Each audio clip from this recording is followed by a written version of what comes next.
She gets betrayed and rushes into a marriage with a stranger, only to discover he's a billionaire. Hello, my very beautiful family. Welcome home to Mr. Peter Stories, a place where every word is wrapped in love and every story touches the soul. Today, I just want to speak from the heart. I am so grateful for each one of you, your love, your support, your kindness. You are not just my audience, you are my family, my blessing, my strength. And today, before we begin, I want to cover you with a prayer full of love. Dear Heavenly Father, I lift up my beautiful family to you. Surround them with a peace that nothing can shake. Bless their homes with laughter, their hearts with hope, and their dreams with your light. Heal every wound, strengthen every weakness, and breathe new life into every broken place. Let miracles chase them, favor find them, and love never leave them. Protect their children, their homes, and their futures with your endless grace. Fill their days with joy, their nights with comfort, and their paths with your divine guidance. In the name of unfailing love, Amen. My family, I love you more than words can say. Please, subscribe, like every video, comment I stand with my brother Mr. Peter, and share this video in your WhatsApp groups or anywhere love can reach. Now, let's begin our story, with hearts full of hope and a love that will never fade. Juna Mary stood frozen in the doorway, her champagne glass slipping from her fingers and shattering on the hardwood floor. The sound was lost beneath the pounding of her heart as she stared at the scene before her. Tyler, her fiancé of 2 years, tangled in the sheets with Olivia, her best friend since college. Tyler! His name escaped her lips as a broken whisper. 2 heads whipped around, eyes widening in horror. For one excruciating moment, nobody moved. Then Tyler scrambled to cover himself, his handsome face contorting into something between guilt and annoyance. "Juna, this isn't—" he began, but Olivia's laugh cut him off. "Oh, please," Olivia sighed, making no effort to cover her naked body. "Let's not insult her intelligence on top of everything else."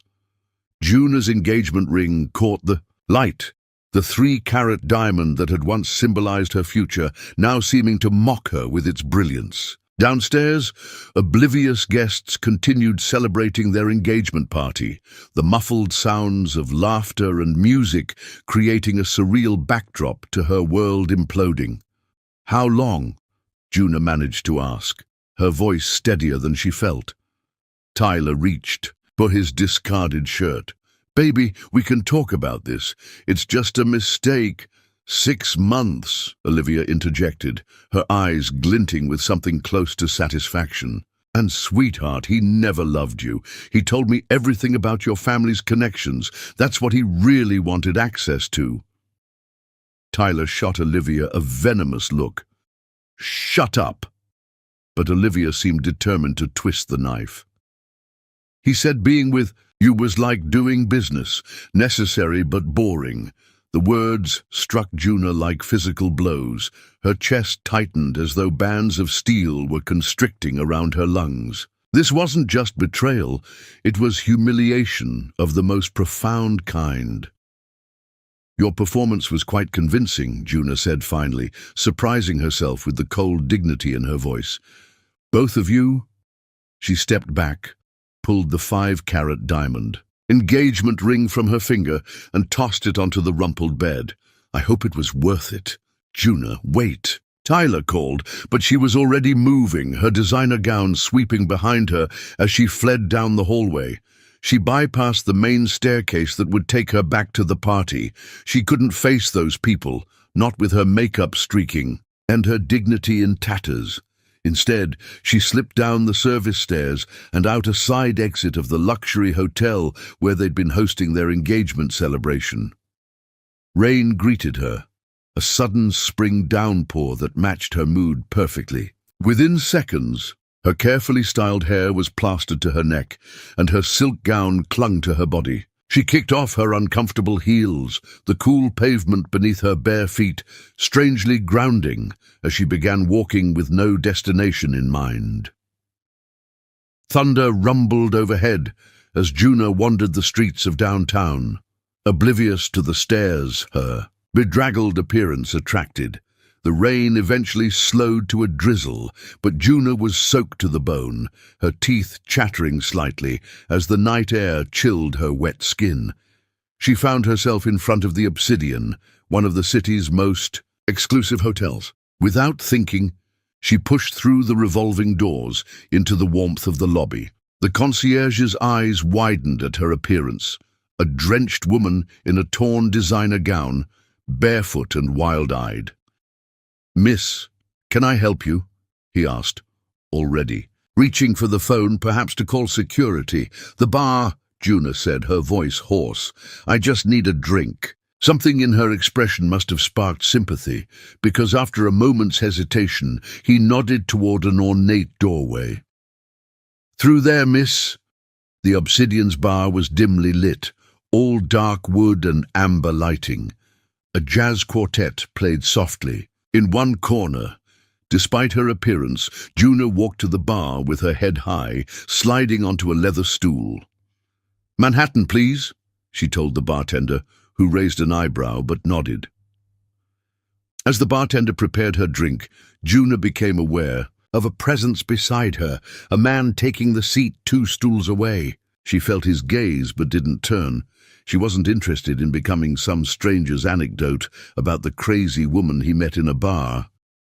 "Rough night?" His voice was deep, with a hint of something she couldn't place. Amusement, perhaps, but not unkind.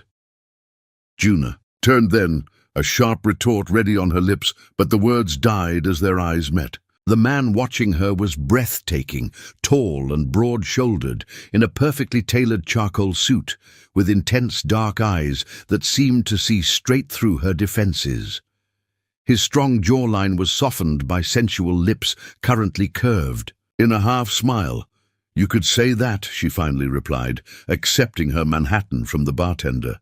The stranger raised his tumbler of amber liquid. "To bad nights that might yet turn around." Despite herself, Juna clinked her glass against his. The Manhattan burned pleasantly down her throat, warming her from within. "You look like you could use this more than I could," the man said, shrugging off his suit jacket and offering it to her. Juna hesitated, then accepted it, draping the expensive wool around her shoulders. It carried his scent, sandalwood and something uniquely masculine that made her inhale a little deeper. "Thank you. I'm Juna." "Henry," he replied, those dark eyes never leaving hers. "Henry Dalton." Something shifted in the air between them, a recognition, a possibility. Juna took another sip of her drink, letting the alcohol fortify her. For the first time since discovering Tyler's betrayal, she felt something other than pain. "So, Juna," Henry said, sliding one stool closer, "care to tell me why the most beautiful woman I've ever seen is sitting in a hotel bar, soaking wet and barefoot in what's left of a Vera Wang original?" His observation about her gown's designer surprised a laugh out of her. "You know your women's fashion." A smile played at the corners of his mouth. "I know quality when I see it." His eyes held hers, and the intensity of his gaze made her breath catch. There was something magnetic about him, a gravitational pull she couldn't explain. "It's a long story," she said. Henry glanced at his watch, a subtle, expensive timepiece that probably cost more than most cars. "I've got all night." And for reasons Juna couldn't explain, perhaps the vulnerability of having her heart shattered, perhaps the warmth in this stranger's eyes, or perhaps simply the need to unburden herself to someone who didn't know Tyler or Olivia. She began to talk. As the jazz quartet played on and their drinks were refreshed, Juna found herself revealing everything. The humiliating discovery in the bedroom, the cruel words exchanged, the shattering of trust she'd thought unbreakable. Henry listened without interruption, his eyes darkening with each painful detail of her betrayal. "Some people," he said when she finished, "don't recognize the value of what they have until it's gone." "And some people," Juna replied. Surprising. herself with her boldness, see that value immediately. Their eyes locked across the polished bar surface, an electric current seeming to pass between them. In that moment, with rain still dripping from her hair and heartbreak still fresh in her chest, Juna felt something unexpected bloom within her, a dangerous, exhilarating spark of possibility. Henry leaned closer, his voice dropping to an intimate rumble that seemed to vibrate through her entire body.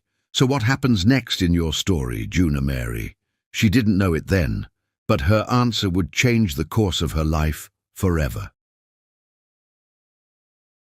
Chapter 2. Reckless Surrender. Dawn crept through the floor-to-ceiling, windows of the obsidian's bar casting golden light across the polished surfaces. Juna and Henry remained in their intimate bubble, the world outside forgotten as they shared confidences through the night. "I've never told anyone these things," Henry confessed, swirling the remains of his whiskey. "There's something about you." "Juna!" His eyes, deep and penetrating, seemed to caress her face. Juna felt both exposed and protected in his gaze. The heartbreak that had driven her here now felt distant, overshadowed by this inexplicable connection with a stranger. "What happens now?" she asked, her voice barely above a whisper. "I can't go back there, can't face them all." Henry was quiet for a long moment. When he finally spoke, his voice held an intensity that sent shivers down her spine. "Marry me." Juna blinked, certain she'd misheard. "What?" "Marry me," he repeated, leaning closer. "Today." A startled laugh escaped her lips. "You're insane. We just met." "And yet," Henry said, his fingers brushing against hers on the bar top, "I feel like I've known you for years. Don't you feel it too?" She did. That was the troubling part. This magnetic pull between them defied logic, defied every cautionary tale she'd ever heard. Yet it felt more real than the 2 years she'd spent with Tyler. "You're running from something too," she guessed, watching his expression shift subtly. "Perhaps we're both looking for an escape," he acknowledged. "I'm proposing a solution that benefits us both. A temporary arrangement, if you will. A marriage of convenience." The concept was so old-fashioned it seemed absurd, yet something in his proposition called to her. "With hopefully some very inconvenient attraction," he added, his eyes darkening. As they dropped to her lips, Juna's heart raced. "Why would you want this?" "My reasons are my own," he replied, a shadow crossing his features. "As yours are yours, no explanations needed, just two people offering each other sanctuary." She should say no, should thank him for the drinks and walk away. Instead, she heard herself ask, "How would this work? We get married today. No guests, no fanfare. We see where it leads us." His thumb traced circles on her palm, igniting trails of fire across her skin. "If it doesn't work, we part ways, no questions asked." Juna closed her eyes, imagining the shocked faces of Tyler and Olivia when they discovered she'd married someone else, mere hours after their betrayal. The thought brought a savage satisfaction.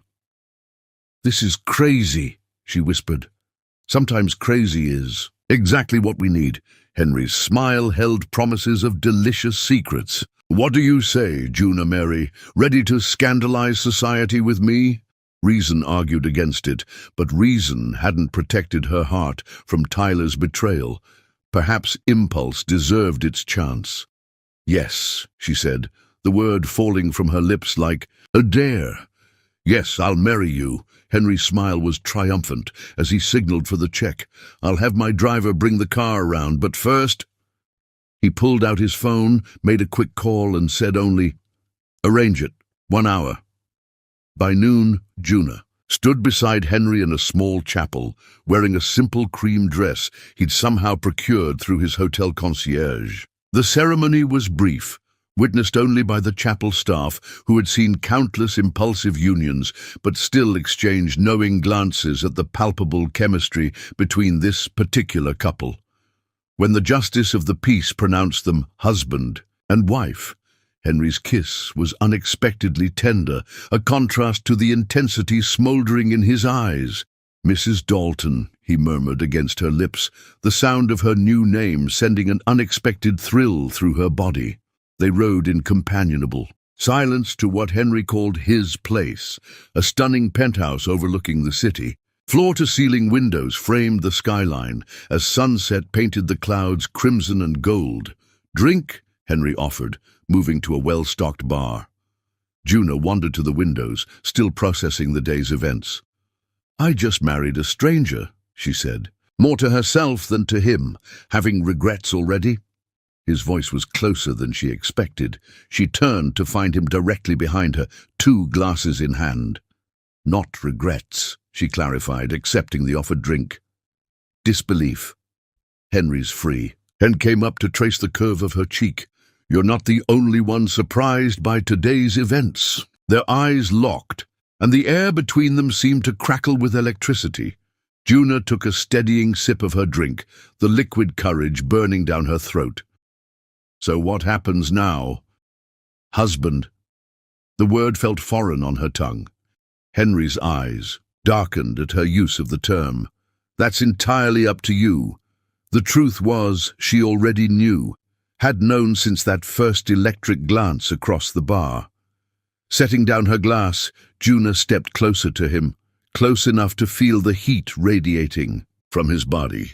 "I want to forget," she whispered, her fingers trailing up the lapel of his jacket. "Help me forget everything but this moment."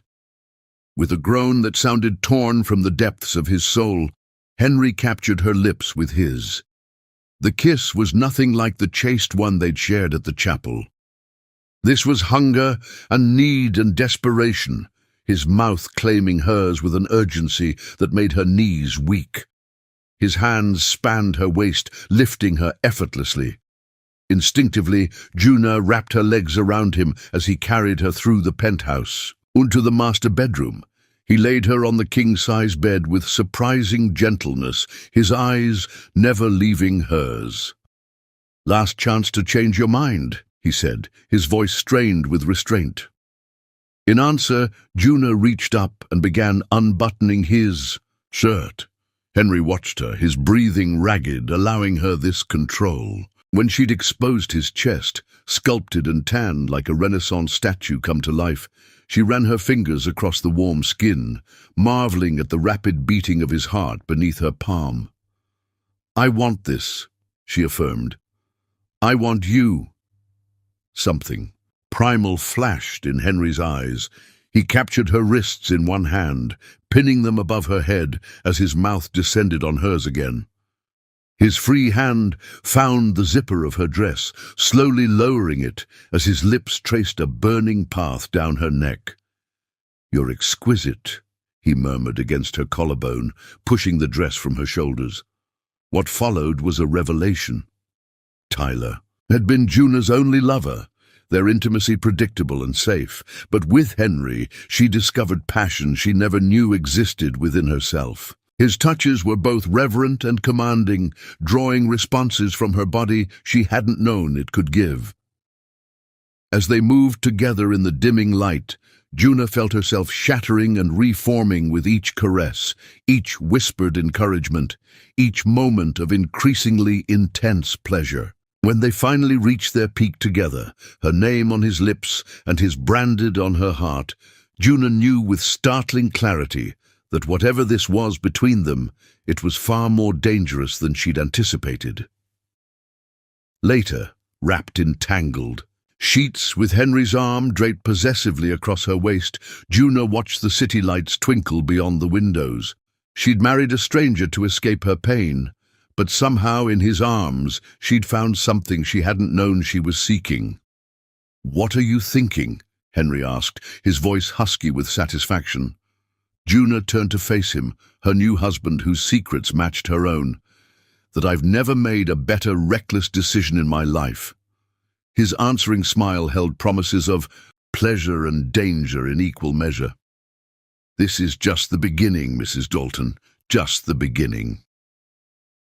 Chapter 3. Intoxicating Discovery. Morning light filtered through sheer curtains, bathing the bedroom in a golden glow. Una stirred, momentarily disoriented by the unfamiliar surroundings. The events of the previous day crashed back into her consciousness. The betrayal, the bar, the impulsive wedding, and the night of passion that followed. She turned to find Henry watching her, his dark eyes intense and unreadable. "Having second thoughts?" he asked, voice raspy with sleep. Una considered the question, taking inventory of her feelings. Surprisingly, regret wasn't among them. "No," she answered honestly. "You?" A slow smile spread across his face. "None whatsoever." His fingers traced lazy patterns on her bare shoulder. "I have a proposition for you." "Another one?" Una laughed. "The last one led to marriage. This one's less permanent," he assured her. "A honeymoon." "A honeymoon," she repeated, testing the word. It seemed absurd. Honeymoons were for couples in love, not strangers who'd married on impulse. "I have a place on the coast, private, secluded. We could spend a week there, get to know each other properly." His fingers continued their maddening journey down her arm. "Unless you'd prefer to face the world's questions right away." The thought of explaining her sudden marriage to family and friends made Una's stomach knot. A week's reprieve sounded like paradise. "The coast sounds perfect," she agreed. Henry's smile widened. "Pack light. We leave in an hour." 3 hours later, a sleek black car delivered them to what Henry had modestly called a place on the coast. In reality, it was a stunning modern beach house perched on a cliff overlooking the Pacific, all glass and polished wood. "This is yours?" Una asked as they stepped into the soaring, open-plan living area. "For now, it's ours," Henry corrected, setting down their bags. "Hungry?" They prepared lunch together in the gourmet kitchen, moving around each other with an ease that belied their brief acquaintance. Henry proved surprisingly adept, chopping vegetables with practiced precision. "You cook," Una observed, impressed. "Don't sound so surprised," he teased. "I contain multitudes." After lunch, they explored the beach below the house, walking barefoot along the sand. The domesticity of it all, preparing food together, walking side by side, felt strangely natural, as if they'd known each other for years rather than days. As dusk approached, Henry opened a bottle of wine and led Una to the house's infinity pool, which seemed to merge with the ocean beyond. "To new beginnings," he toasted, clinking his glass against hers. "To secrets shared," Una countered, holding his gaze over the rim of her glass. Something flickered in Henry's expression. "Not all secrets are meant to be shared." "Even between husband and wife," she challenged, emboldened by the wine and the intimacy they'd shared, "especially between those bound by convenience rather than love," he replied, his tone gentle but firm. Una sipped her wine, studying him. "You're a puzzle, Henry Dalton. One you have no obligation to solve." He set down his glass and moved closer to her. "There are more pleasurable ways to spend our time." His hand cupped her cheek, and rational thought fled as his lips found hers. The kiss deepened quickly, wine forgotten, as desire flared between them. Without breaking the kiss, Henry lifted her effortlessly, carrying her to the outdoor lounger.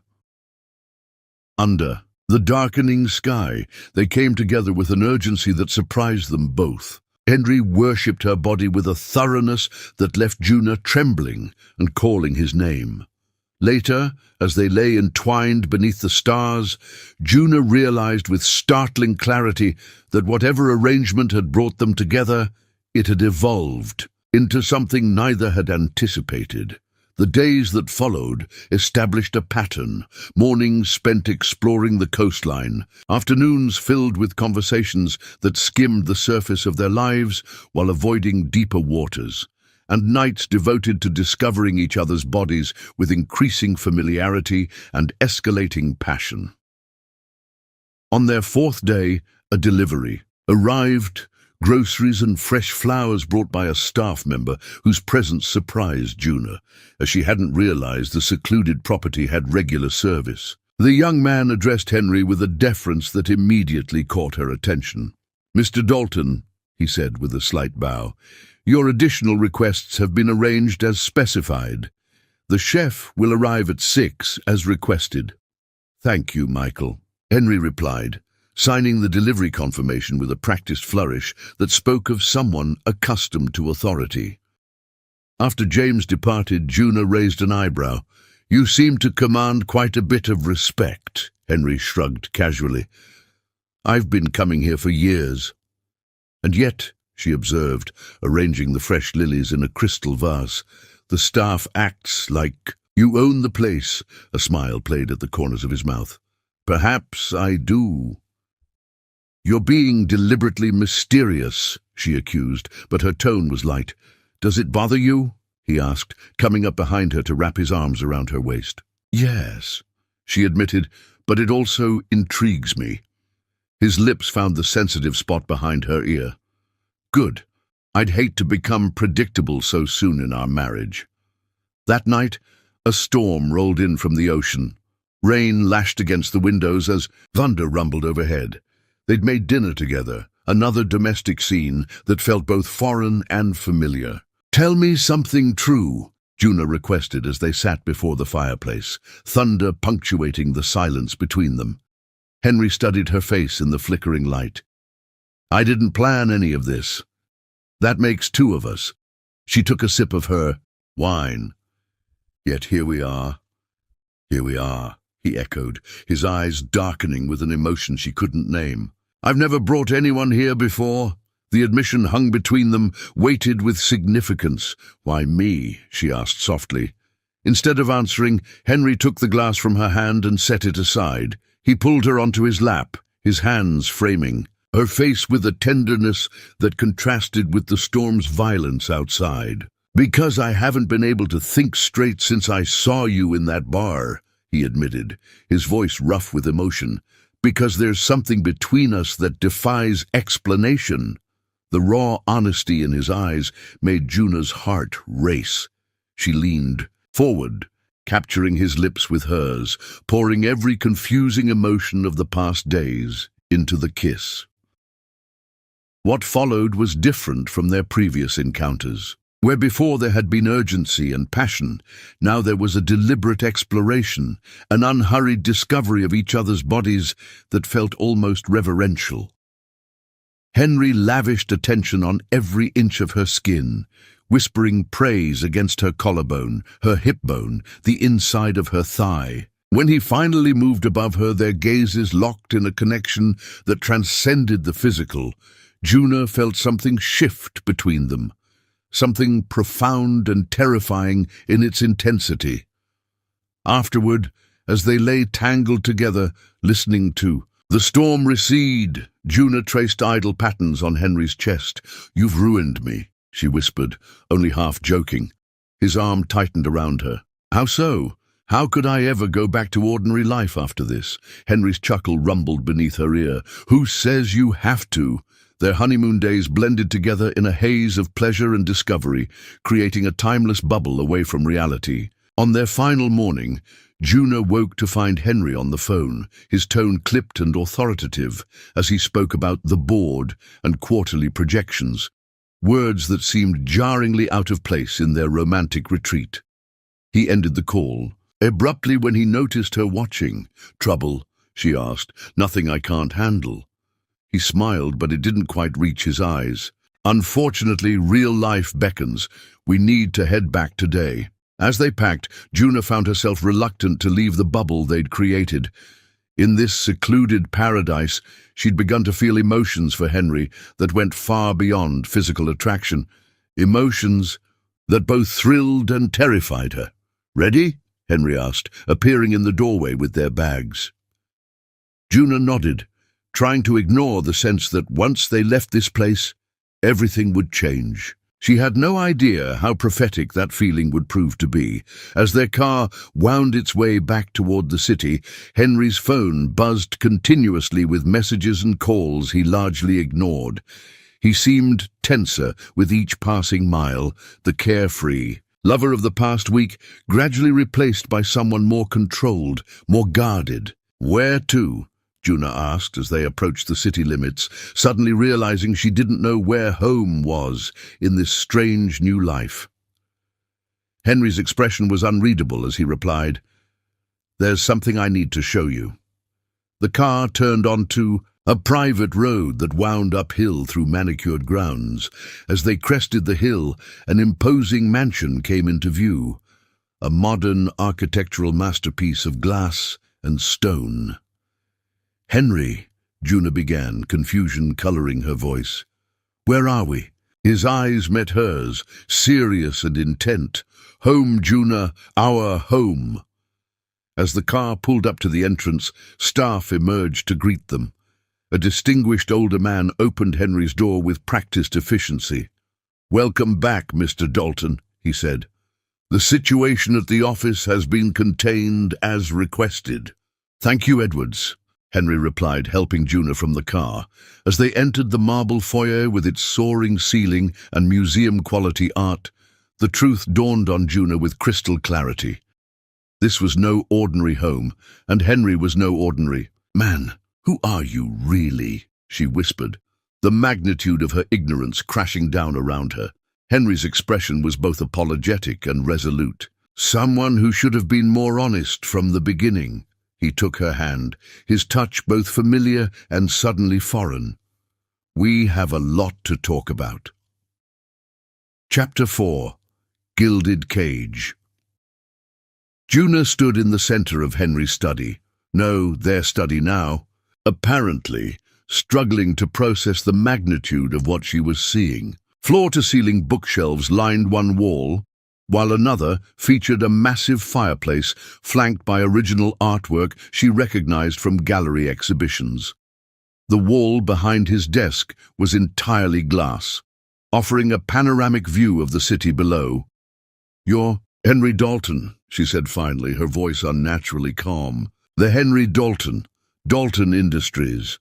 He nodded once, watching her carefully. "Yes, billionaire, reclusive CEO, the man Forbes called the most enigmatic figure in modern business." Each word felt like another piece of a puzzle she should have solved sooner. "The press exaggerates," he said, but there was no denial in his tone.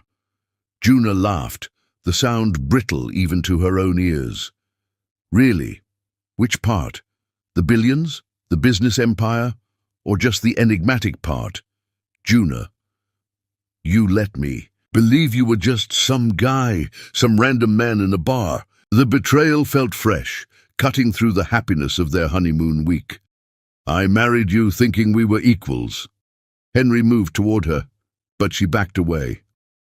"We are equals," he insisted. "How?" she demanded. "You have all the power here, all the information. I don't even know who I married." "You know me better than anyone," Henry countered, his voice low and intense. "What happened between us at the beach house? That was real. The man you married is the real me, not the persona in business magazines." "But you lied to me." "I never lied," he corrected. "I just didn't volunteer information you didn't ask for." Juna's eyes narrowed. "That's semantics, and you know it." "Perhaps," he conceded. "But would you have married me if you'd known who I was?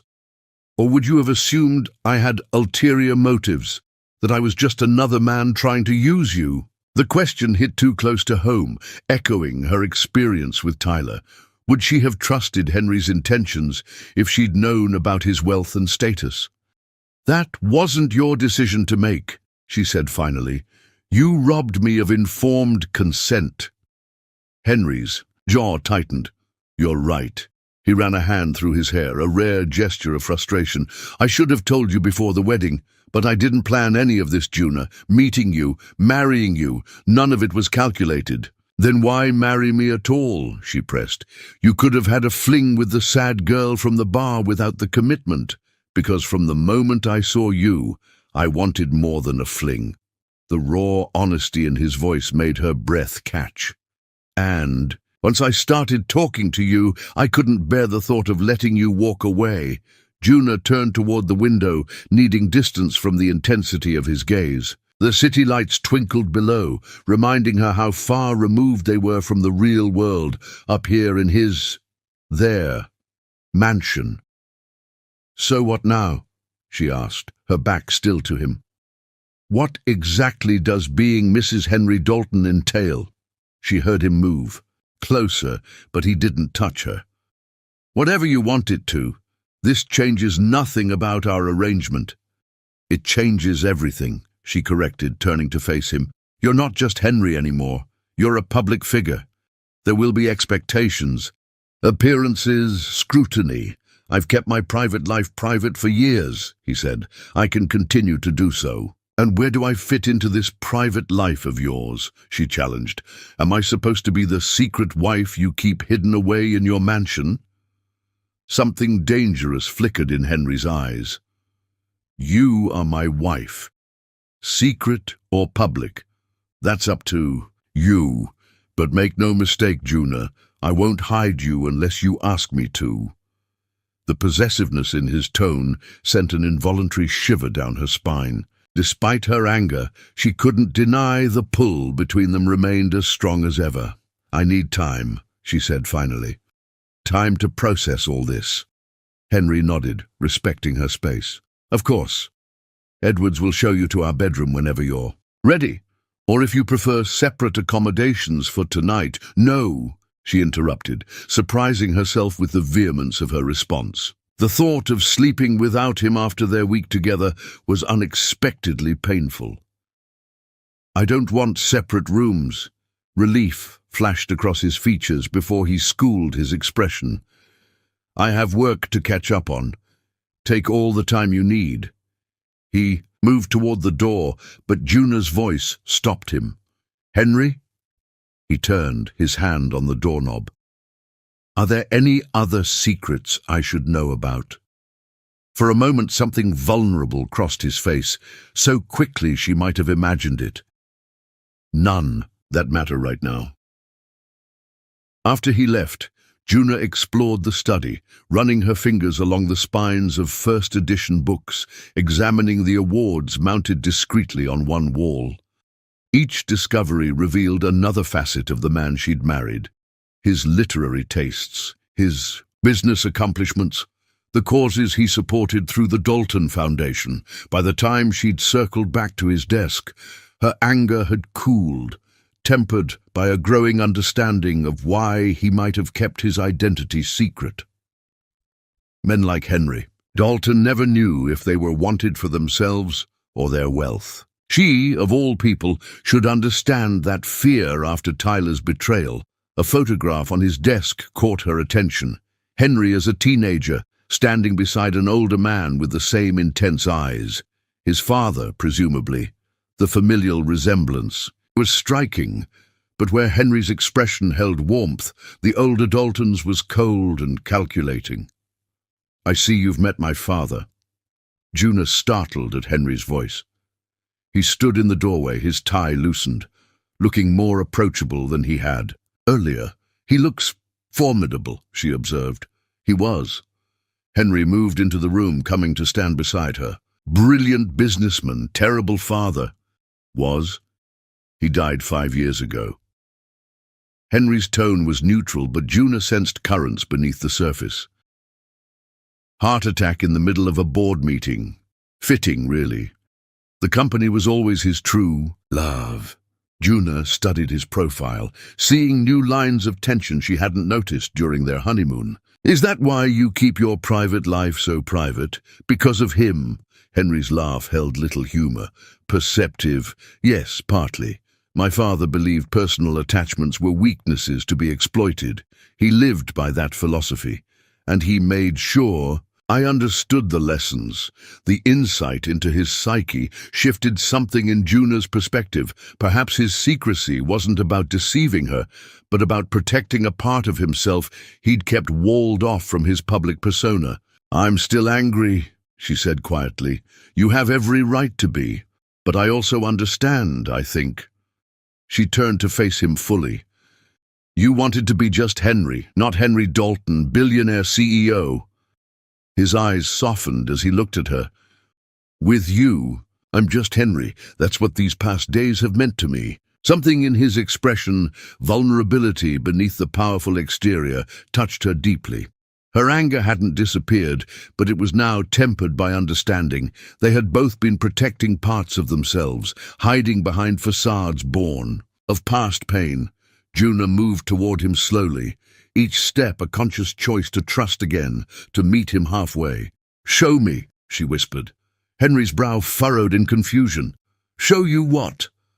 "That you're still the same man I married, that beneath the wealth and power, you're still my Henry." She gestured to their opulent surroundings. "Show me that all this doesn't change what's between us." Understanding dawned in his eyes, followed by a heat that made her breath catch. The tension that had built between them, anger, hurt, desire, crackled in the air like electricity before a storm. In one fluid movement, he swept the contents of his desk to the floor, files and documents scattering across the expensive carpet. "What are you—" Before she could finish, Henry lifted her onto the cleared surface, his hands at her waist. "Being the real me," he growled, his lips claiming hers in a kiss that obliterated thought. The polished wood was cool against her bare thighs as Henry pushed her dress up, his hands reverent yet demanding on her skin. When he dropped to his knees before her, Juna gasped, fingers tangling in his hair as he worshipped her with his mouth until she cried out his name. Afterward, as they lay tangled together on the leather sofa across the room, Henry traced lazy patterns on her bare shoulder. "Still angry?" he murmured against her hair. Juna laughed softly. "Yes, but I'm working through it. I look forward to further negotiations," he replied, his hand slipping down to the curve of her waist. As they dressed, retrieving scattered clothing from across the study, Juna realized that whatever complications Henry's identity brought to their marriage, the fundamental truth remained unchanged. The connection between them defied explanation or reason. Billionaire or not, Henry Dalton had claimed a place in her heart that no amount of anger could dislodge. Later that night, as she explored the mansion that was now her home, its art-filled hallways, the indoor pool, the state-of-the-art kitchen, where staff prepared meals she would never have to cook, Juna understood she had traded one life for another, stepping into a gilded cage of privilege and luxury. But as she entered their bedroom to find Henry waiting for her, his eyes warming, at her appearance, she knew with sudden clarity this cage had been of her own choosing, and she held the key to its door. Chapter 5. Dangerous Desires. The velvet gown clung to Juna's curves like a second skin, its deep, emerald color striking against her dark complexion. She studied her reflection in the mirror, hardly recognizing herself in the custom designer. Creation, a week into her new life as Mrs. Dalton, and she was still adjusting to the transformation. "You look breathtaking," Henry said from the doorway of their bedroom suite. Juna turned, her breath catching at the sight of him in his tuxedo. How was it possible that he became more handsome each time she saw him? "Nervous?" he asked, approaching to fasten a diamond necklace around her throat. "Terrified," she admitted. "This is my first public appearance as your wife. I don't want to embarrass you." Henry's fingers lingered on her skin. "Impossible," he murmured, pressing his lips to the sensitive spot behind her ear. "Just be yourself. That's the woman I married. A woman who still doesn't know which fork to use for the fish course," she reminded him. His low laugh vibrated against her neck. "Follow my lead. And remember—" His eyes met hers in the mirror, suddenly serious. These people want something. You from me, not the other way around. The annual charity gala for the Dalton Foundation was, Henry had explained, the one society event he couldn't avoid. As they descended the mansion's grand staircase together, Juna drew strength from his steady presence beside her. Edwards appeared at the bottom of the stairs. "The car is ready, sir. Mrs. Dalton." The older man's acceptance of her had been immediate and unquestioning, unlike some of the other staff, who watched her with curious, sometimes skeptical eyes. "Thank you, Edwards," Henry replied. Then, offering Juna his arm. "Ready to face the lion's wife?" She took a deep breath and nodded, slipping her hand through his arm. "Lead the way, husband." The ballroom was a glittering sea of wealth and privilege. The moment they entered, a palpable hush fell over the crowd before erupting into excited whispers. Henry Dalton with a woman. "Who is she? Did he say wife?" Henry guided her through the crowd with practiced ease, introducing her to a blur of important names and faces. Juna maintained her composure, though she felt the weight of critical assessment in every glance, the calculation behind every smile. "You're doing wonderfully," Henry murmured as they moved between groups. "They're fascinated by you. They're trying to figure out what a man like you sees in someone like me," she replied quietly. His hand tightened possessively on her waist. "Let them wonder." As Henry was pulled into conversation with an elderly board member, Juna excused herself to visit the ladies' room. She was applying lipstick when the door opened and a striking blonde entered, her ice blue gown emphasizing a model, thin figure. "So," the woman said, her voice dripping with false sweetness, "you're Henry's latest distraction." Juna met the woman's gaze in the mirror. "I'm Henry's wife, actually."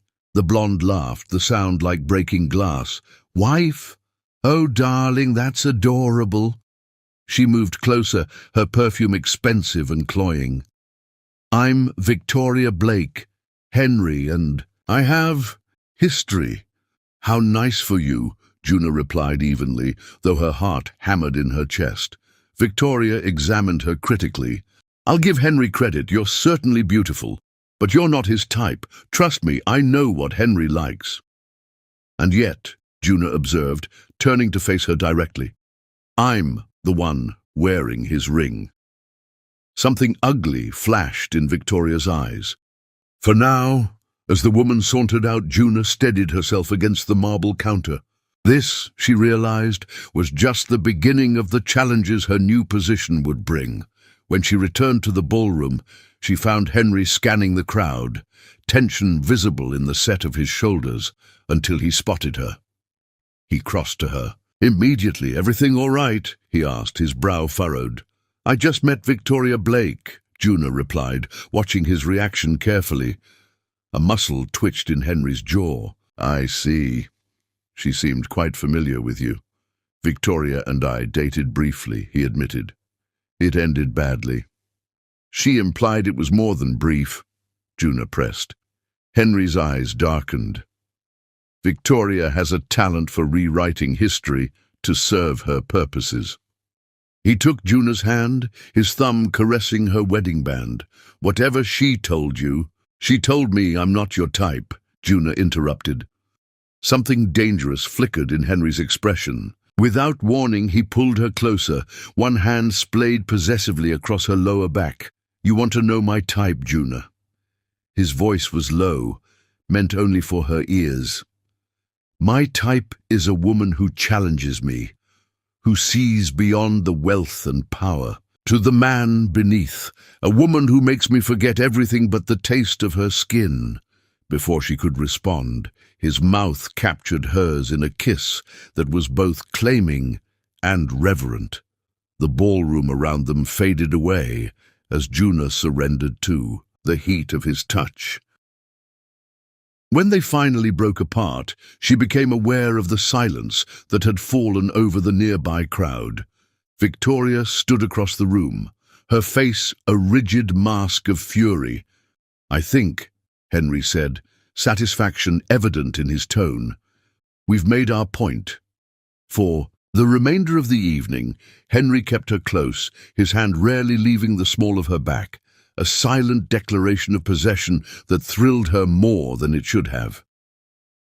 As they circulated, Juna began to notice the complex social dynamics at play. The men who deferred to Henry while eyeing her with speculation, the women who assessed her jewelry, her dress, her every word for signs of weakness.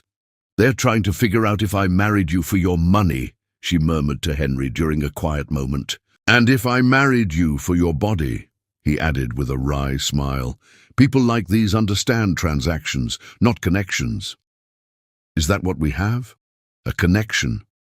Henry's eyes found hers, their intensity making her breath catch. "You know we do." As the evening drew to a close, Juna found herself approached by a distinguished older woman with silver hair and knowing eyes that missed nothing. "You must be the mysterious Mrs. Dalton who's caused such a stir," the woman said, extending a hand adorned with a single, perfectly set emerald. "I'm Margaret Whitfield. I've served on the Dalton Foundation board since Henry was in short pants." Juna shook her hand, immediately drawn to the woman's directness. "It's a pleasure to meet you, Mrs. Whitfield." "Margaret, please. Mrs. Whitfield makes me sound like someone's governess." Her shrewd eyes assessed Juna with interest, rather than the judgment she'd faced from others. "I must say, you're quite the surprise." "I've known Henry since he was a boy," Margaret said, her shrewd eyes assessing Juna.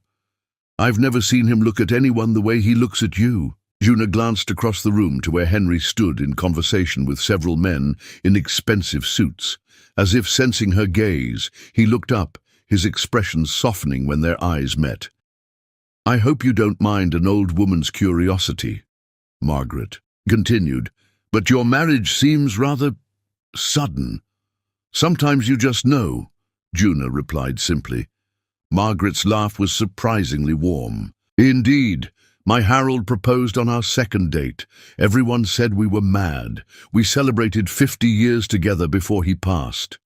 Before Juna could respond, a commotion near the entrance drew everyone's attention. Victoria Blake, clearly intoxicated, was gesturing wildly toward Juna. "Ask her," Victoria's voice carried across the ballroom. "Ask Henry's precious new wife where he found her, in a bar, drowning her sorrows over some other man." The crowd's reaction was immediate.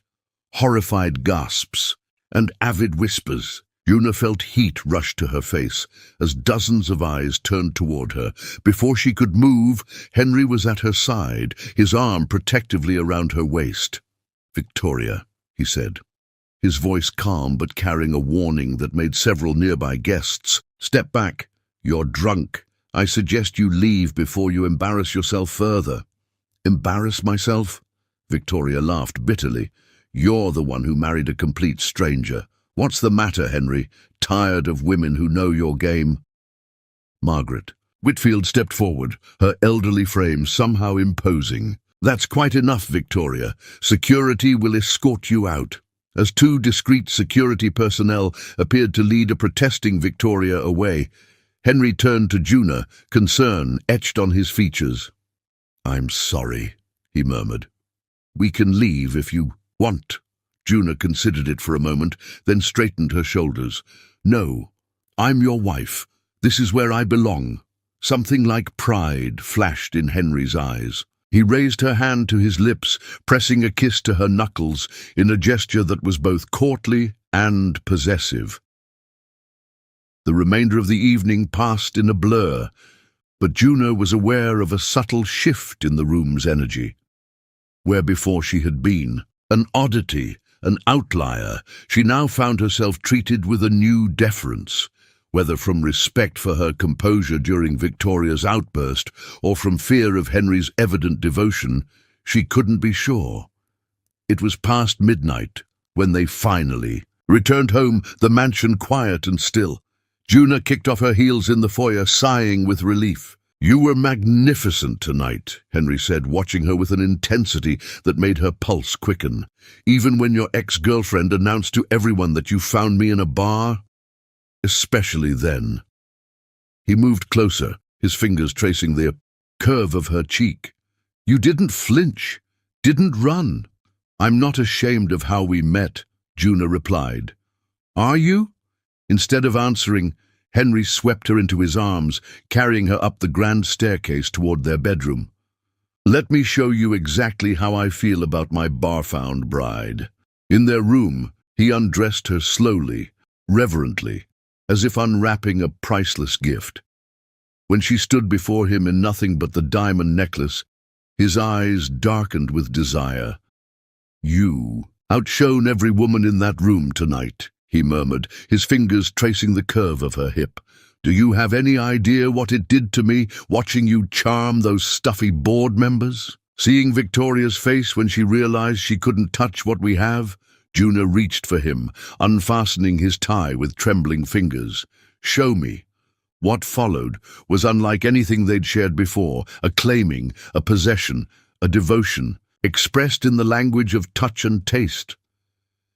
Henry worshipped her body with a thoroughness that left her sobbing his name, his whispered praises against her skin like prayers. Later, as they lay tangled in silk sheets, Juna traced idle patterns on Henry's chest, feeling the steady beat of his heart beneath her palm. "Victoria won't be the last, will she?" she asked softly. "The last person from your past who tries to come between us." Henry's arm tightened around her. "No, but they'll all fail just as she did."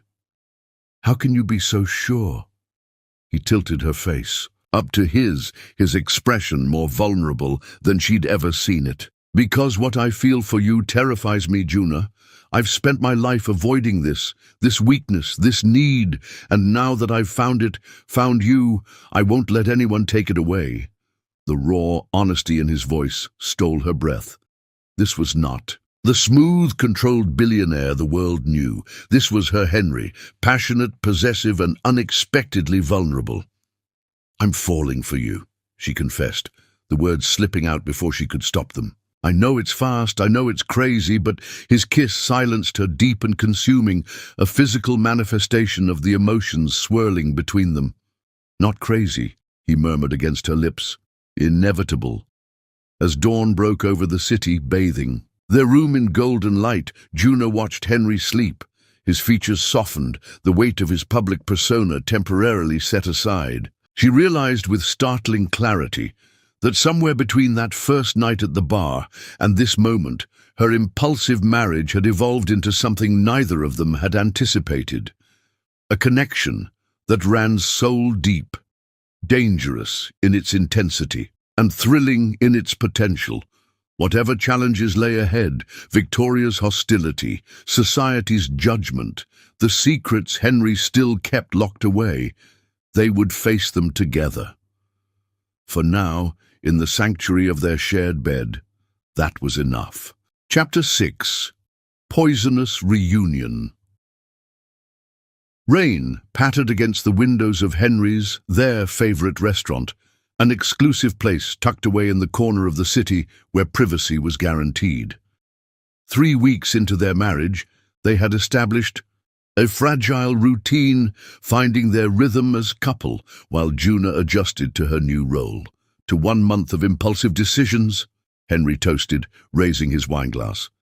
Juna clinked her glass against his. "Has it really only been a month?" 32 days since I saw you walk into that hotel bar," he confirmed, his eyes warming with the memory. "Best night of my life." "Even though I was a mess," she teased. "You were magnificent," he corrected, wounded but unbroken. The sincerity in his voice made her blush. She was about to respond when her gaze caught on a familiar figure entering the restaurant, and the words died in her throat. Henry noticed her sudden tension. "What is it?" Unable to speak, Juna simply nodded toward the maitre d's station, where Tyler now stood, accompanied by a woman who wasn't Olivia, Her ex-fiancé was scanning the restaurant, and when his eyes landed on her, shock registered on his features before being replaced by something calculating. "Juna?" Henry's voice held a note of concern. "It's Tyler," she whispered. "My ex." Henry's expression darkened instantly. He reached across the table to take her hand, his thumb brushing soothingly across her knuckles. "Do you want to leave?" Before she could answer, Tyler was approaching their table, his companion trailing behind, looking confused. "Juna?" Tyler said, his voice laced with false warmth. "What an incredible coincidence." "I doubt that," she replied coolly, drawing strength from Henry's steady presence. Tyler's gaze shifted to Henry, then to their clasped hands and the wedding rings that glinted in the restaurant's soft lighting. "Aren't you going to introduce me to your friend?" Juna felt Henry's hand tighten almost imperceptibly around hers. "Tyler, this is Henry Dalton, my husband." She took grim satisfaction in watching Tyler's expression cycle rapidly through disbelief, recognition, and calculation. Of course he would know the Dalton name. "Husband?" Tyler's laugh held an edge of disbelief. "It's been what? A month since our engagement." 32 days, Henry interjected smoothly, his tone pleasant but his eyes cold. "And you are—" "Tyler Bennett," he replied, extending a hand that Henry briefly shook. "Juna and I were engaged until recently." "Yes," Henry said with deceptive mildness. "I believe you were otherwise occupied at your engagement party with her best friend, if I recall correctly." Tyler had the grace to look uncomfortable. "That was a misunderstanding." "Was it?" Juna found, her voice, anger giving her courage, "because it seemed pretty clear to me." An awkward silence fell, broken when Tyler's forgotten date cleared her throat. "Oh," Tyler said, startled. "This is Melissa." The woman nodded politely, clearly sensing the tension. "Join us," Henry said suddenly, gesturing to the empty chairs at their table. Juna shot him a surprised look, which he answered with a subtle squeeze of her hand. "Oh, we wouldn't want to interrupt," Tyler protested weakly, though his eyes betrayed his interest in prolonging the encounter. "I insist," Henry replied, his tone making it clear it wasn't a request. Moments later they were settled into an excruciating facsimile of a friendly dinner. Henry ordered champagne, with the ease of a man accustomed to commanding any room he entered. "So, Tyler," Henry began once drinks were served, "what is it that you do?" "Investment banking," Tyler replied, his chest puffing slightly. "Junior partner at Grayson and Moore." "Ah," Henry nodded, taking a sip of his champagne. "Small firm, aren't they?" Juna caught the slight stiffening in Tyler's posture. Grayson and Moore was one of the city's most prestigious boutique investment banks, but clearly minuscule compared to Dalton Industries. "They're quite selective," Tyler said defensively. Henry merely smiled. "I'm sure." Throughout the appetizers, Tyler attempted to steer the conversation to safe topics, but Henry consistently brought it back to Tyler's career, his ambitions, his family connections, each question revealing how thoroughly Henry had investigated him. "It's almost as if you've been looking into me, Mr. Dalton," Tyler observed finally, his expression uneasy.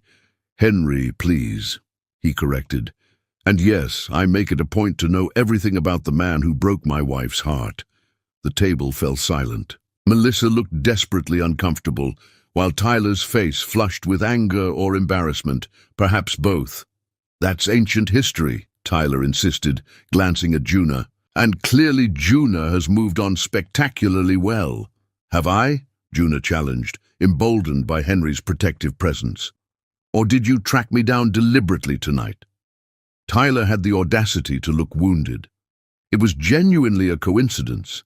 But seeing you—" He hesitated, glancing apologetically at his date. "Juna, I've regretted what happened every day since. It was the biggest mistake of my life." Juna felt Henry go very still beside her. "What exactly are you saying, Tyler?" she asked, her heart suddenly pounding. "I'm saying I miss you." Tyler's voice dropped to an earnest whisper. "This whirlwind marriage, it's not you, Juna. We had 2 years together. You can't tell me you've forgotten everything we shared." Before she could respond, Henry's voice cut through the tension, deceptively casual. "Tell me, Tyler, how's Olivia these days?" The question seemed to catch Tyler off guard. "What?" "Olivia," Henry repeated. "Juna's former best friend. The woman I believe you were intimately involved with on the night of your engagement party. I'm curious about her current status." Tyler's expression shuttered. "I haven't spoken to her in weeks."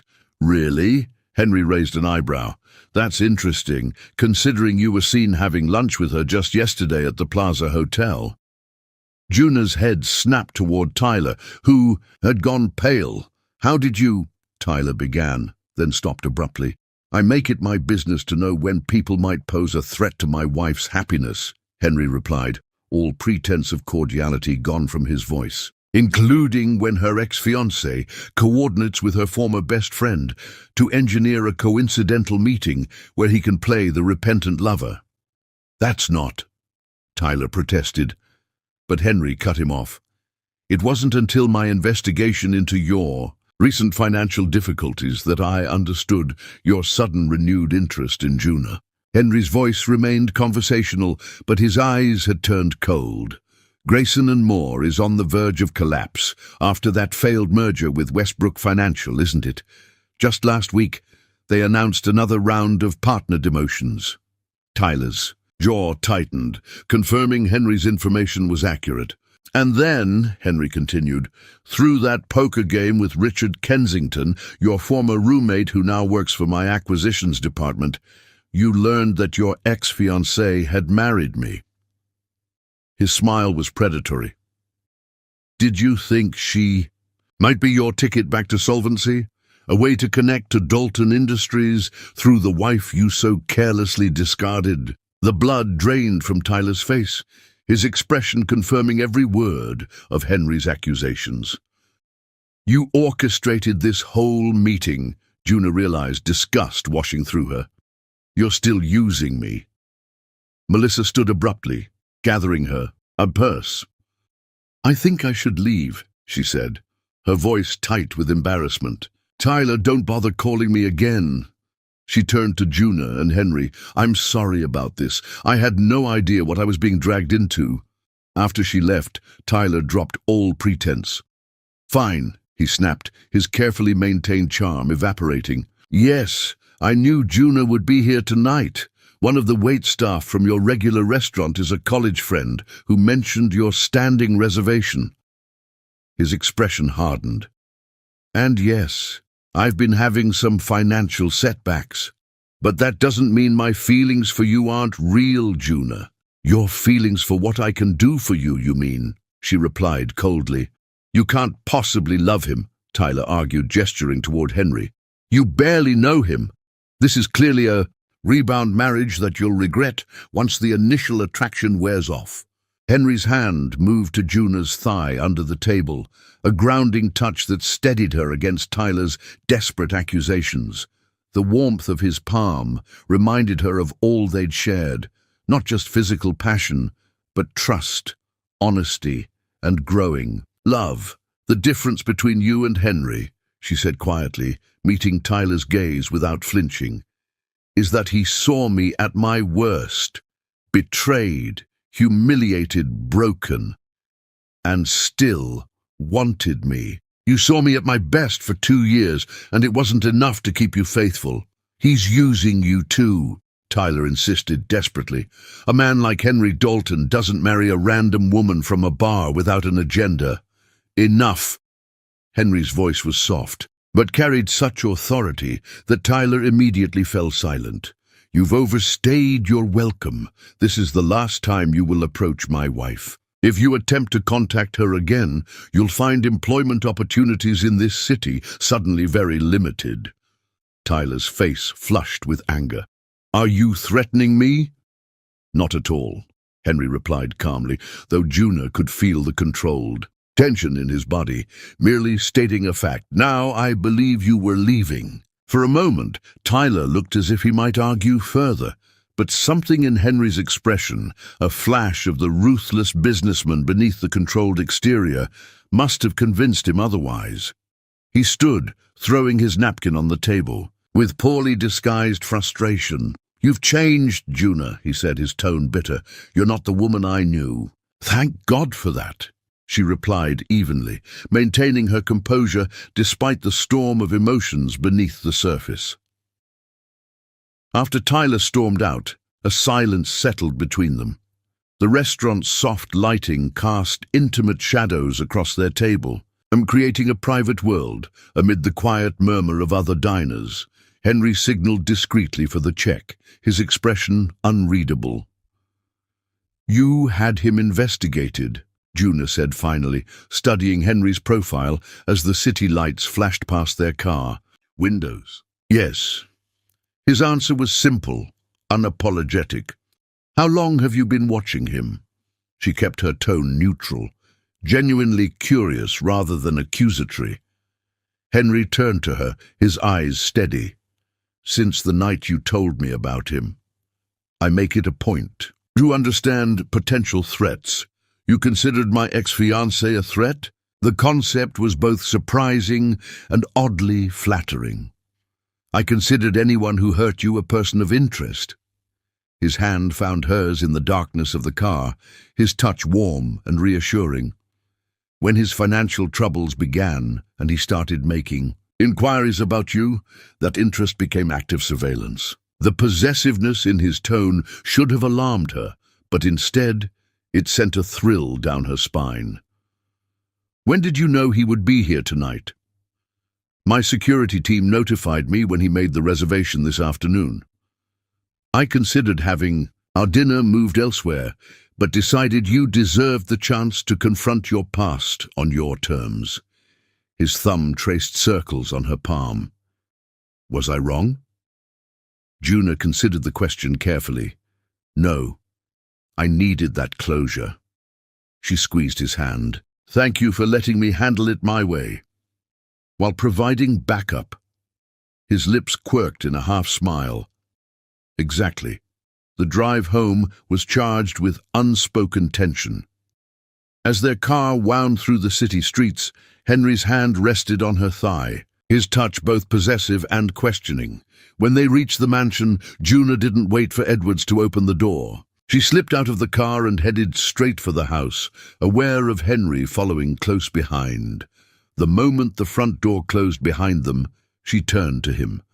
"Did you mean what you said about protecting what's yours?" Something dangerous flashed in Henry's eyes. "Every word!" "Show me," she challenged, her voice barely above a whisper. In an instant, he had her pressed against the wall of the foyer, his mouth claiming hers in a kiss that was pure possession. Juna melted against him, her anger at Tyler's manipulation transforming into a desperate need to affirm what she had found with Henry. "Mine," he growled against her throat, his hands sliding down to grip her hips. "Yours," she agreed breathlessly, her fingers tangling in his hair as she pulled him closer. They didn't make it to the bedroom. Henry lifted her against the wall, her legs wrapping around his waist as he claimed her with an intensity that left them both gasping. Each touch, each kiss was a declaration, an exorcism of the past and an affirmation of the present. Later, as they lay tangled together in their bed, Henry traced idle patterns on her bare shoulder. "I should be furious that you investigated Tyler without telling me," Juna murmured, her head resting on his chest. "Are you?" His voice rumbled beneath her ear. She considered the question. "No. Oddly enough, I'm not." She propped herself up on one elbow to look at him. "It's strange. With Tyler, I would have seen it as controlling. With you—" "With me?" he prompted when she hesitated. "With you, it feels like protection." She traced the line of his jaw with her fingertip. "That should probably worry me more than it does." Henry caught her hand, pressing a kiss to her palm.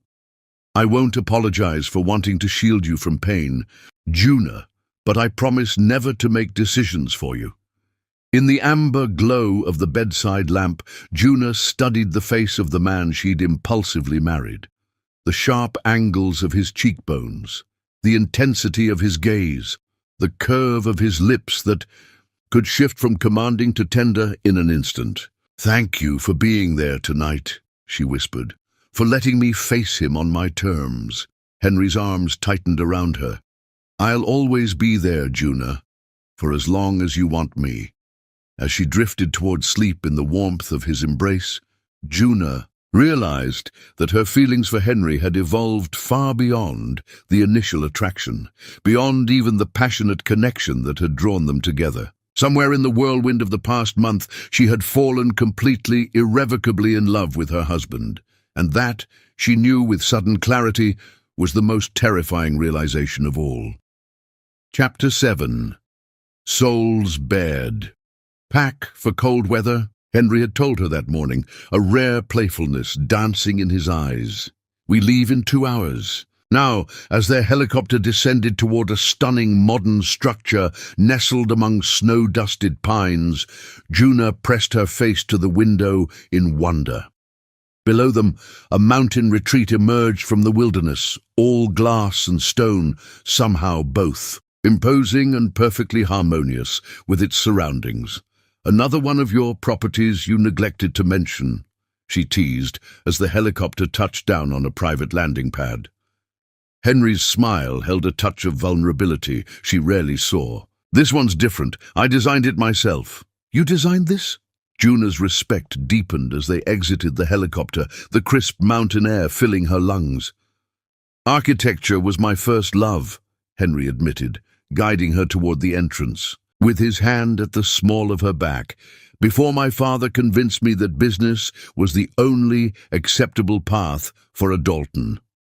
The revelation, this glimpse into the man he might have been, touched something deep in Juna's heart. 6 weeks into their marriage, Henry was slowly revealing layers of himself that she suspected few people ever saw. Inside, the retreat was a masterpiece of understated luxury. Soaring ceilings, walls of glass that framed breathtaking mountain views, and a massive stone fireplace already crackling with warmth. "The staff has prepared everything," Henry explained, leading her through the main living area. "They've returned to the village for the weekend. We're completely alone." The intimacy of his statement hung in the air between them. Completely alone. No household staff, no business calls, no social obligations. Just the two of them in this secluded paradise. "It's beautiful," Juna said softly, trailing her fingers along a smooth wooden countertop. "How often do you come here?" "Not often enough." Henry moved to pour them each a glass of wine from a bottle that had been left breathing. "This is my sanctuary, where I come when I need to remember who I am beyond the Dalton name." "And who is that?" she asked, accepting the glass he offered. His eyes met hers over the rim of his glass. "That's what I'm still figuring out." Later, after a dinner they prepared together in the gourmet kitchen, they settled before the massive fireplace. Outside, snow had begun to fall, delicate flakes swirling against the darkness beyond the windows. "This feels like another world," Juna observed, curled against Henry's side on the oversized sofa, "like we're the only two people who exist." That was the idea. His fingers trailed lazily up and down her arm. No distractions, no past, no future, just this moment. But the past was never truly gone, Juna knew.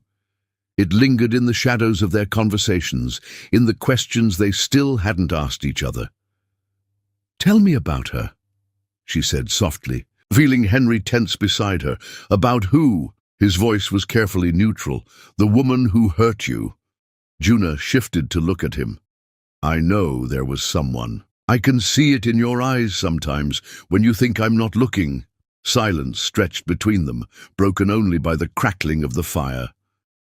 Just as Juna began to think he wouldn't answer, Henry's voice emerged, low and controlled. Her name was Rebecca. He stared into the flames, his posture rigid despite his casual position on the sofa. Rebecca Mercer. Juna remained quiet, giving him space to continue at his own pace.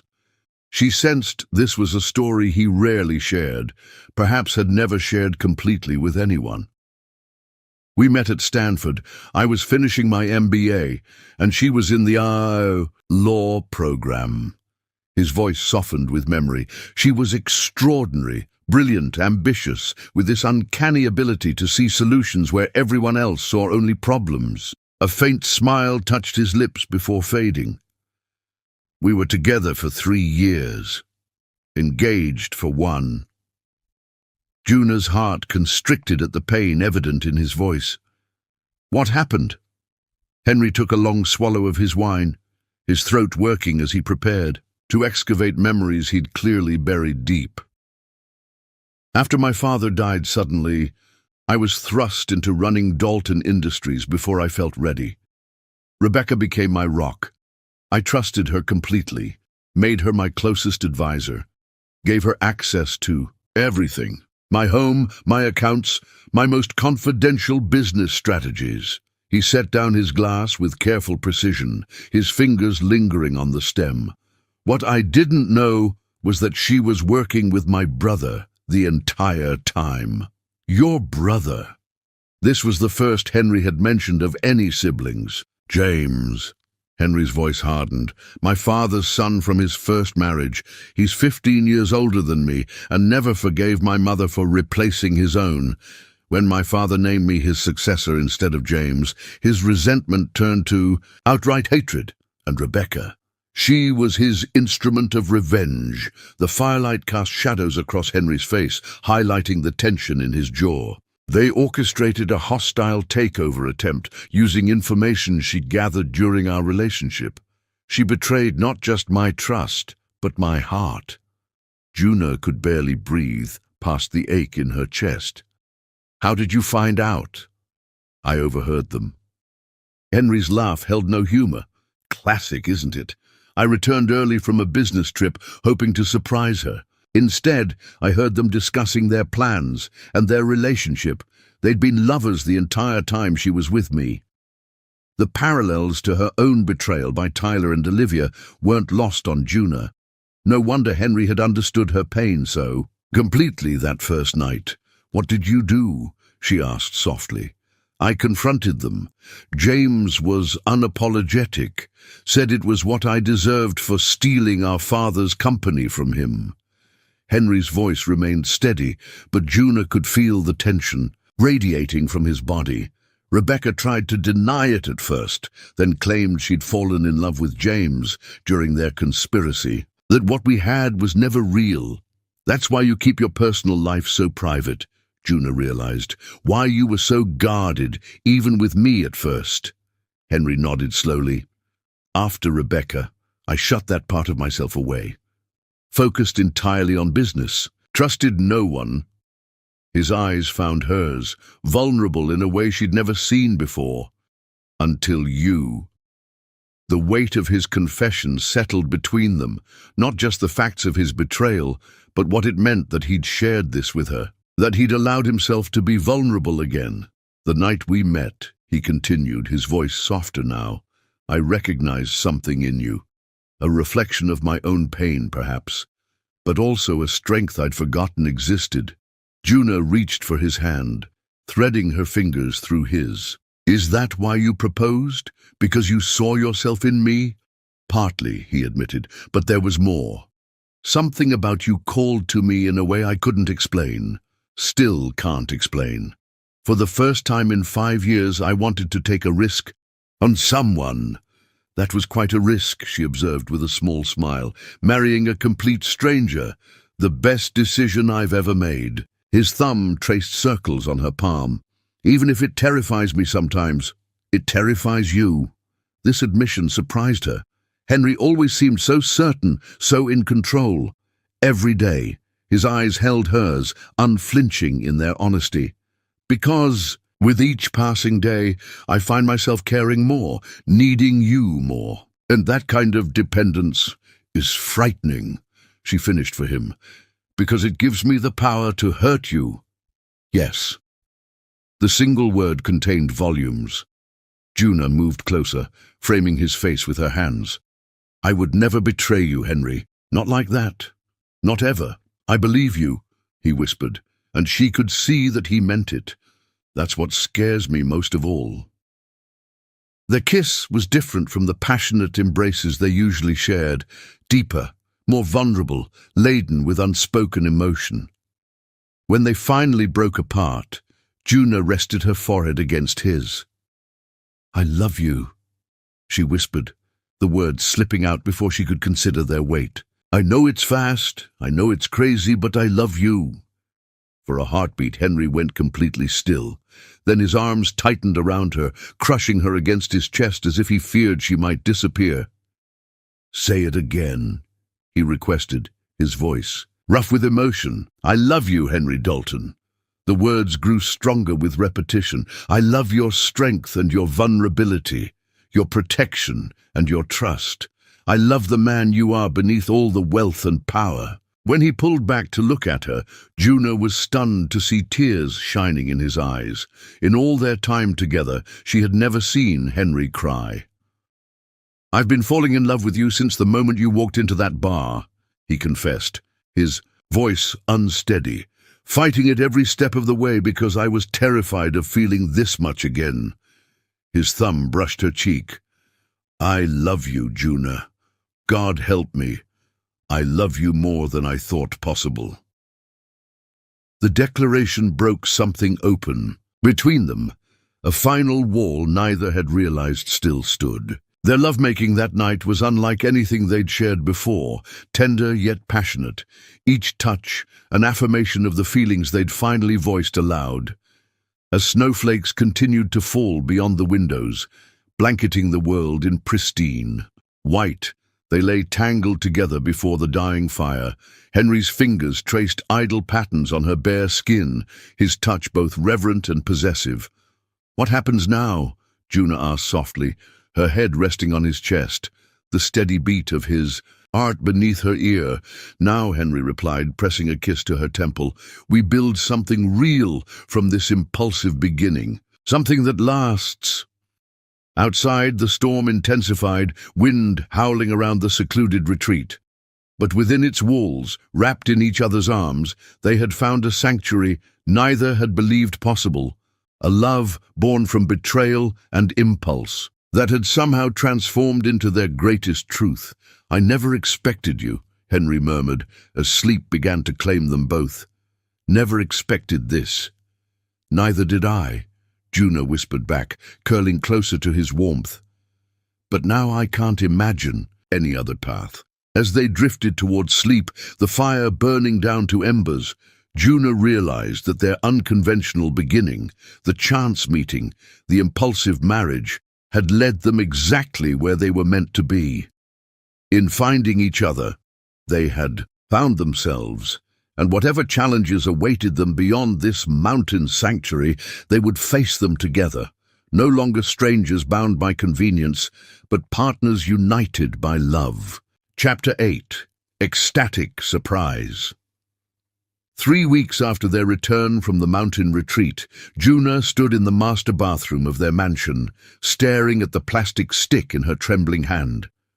2 pink lines stared back at her, unmistakable in their meaning. This can't be right, she whispered to her reflection, counting backward in her head. They'd been careful, mostly, but there had been that first night in his penthouse, and then the passionate reunion after Tyler's appearance. Pregnant. The word echoed in her mind, terrifying and exhilarating in equal measure. She and Henry had never discussed children. Their whirlwind romance had left little time for conversations about the future, and even after their declarations of love at the mountain retreat, they'd been content to live in the present, savoring each day as it came. But a baby changed everything. Juna pressed a hand to her still flat stomach, trying to comprehend the reality that a new life was growing inside her. Their child, hers and Henry's. created from their unexpected love. The sound of the bedroom door opening jolted her back to the present. She quickly wrapped the pregnancy test in tissue and tucked it into the pocket of her robe. "Juna?" Henry's voice called from the bedroom. "Are you all right? Edward said you weren't feeling well." Taking a deep breath, she opened the bathroom door. Henry stood by the bed, concern etched on his features. He'd clearly come straight from the office, still in his immaculate suit, despite the late hour. "I'm fine," she assured him, forcing a smile. "Just a little tired."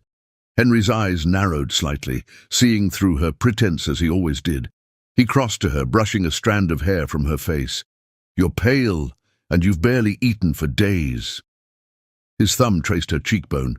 "Tell me what's wrong." She opened her mouth to deflect again, but the words wouldn't come. This wasn't something she could or should hide from him. "I need to tell you something," she said instead, leading him to sit on the edge of their bed. "Something important." Alarm flashed across his face. "Are you unhappy? Is it something I've done?" "No, nothing like that." She took his hands in hers, drawing strength from their warmth. "It's just unexpected."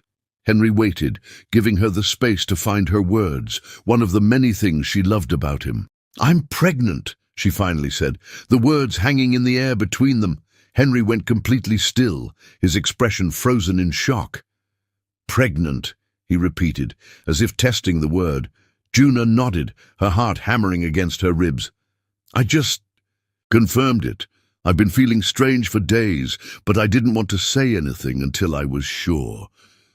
"A baby," he whispered, his eyes dropping to her stomach.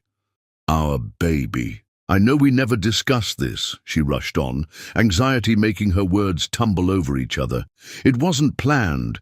If you're not ready, if this isn't what you want—" Her words cut off abruptly as Henry slid from the bed to his knees before her, his hands cradling her face with infinite tenderness. "Not what I want."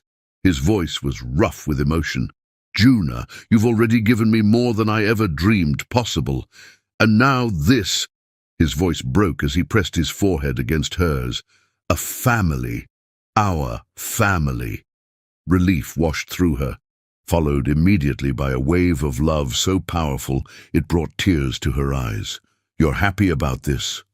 In answer, Henry gently pushed her robe aside and pressed his lips to her stomach in a kiss of such reverence that Juna felt tears spill down her cheeks. "I have never been happier in my life," he whispered against her skin. When he looked up at her, his eyes shone with unshed tears. "Thank you for this gift." Juna pulled him up beside her on the bed, overcome by the depth of his reaction. They held each other in silence for long moments, the magnitude of their news creating a bubble of wonder around them. "I was so afraid to tell you," she admitted finally. "We've only known each other for such a short time. A baby is such a huge step." Henry laughed softly. "We've never done anything in the conventional order, have we? Marriage first, falling. In love second, and now a baby. Do you think we're crazy?" she asked, only half joking. "Definitely."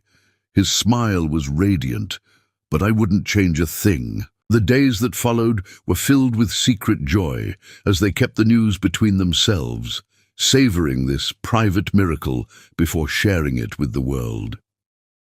Henry became even more attentive, if such a thing were possible, insisting on the finest. In prenatal care, researching organic food options, and treating Juna with a tenderness that both touched and amused her.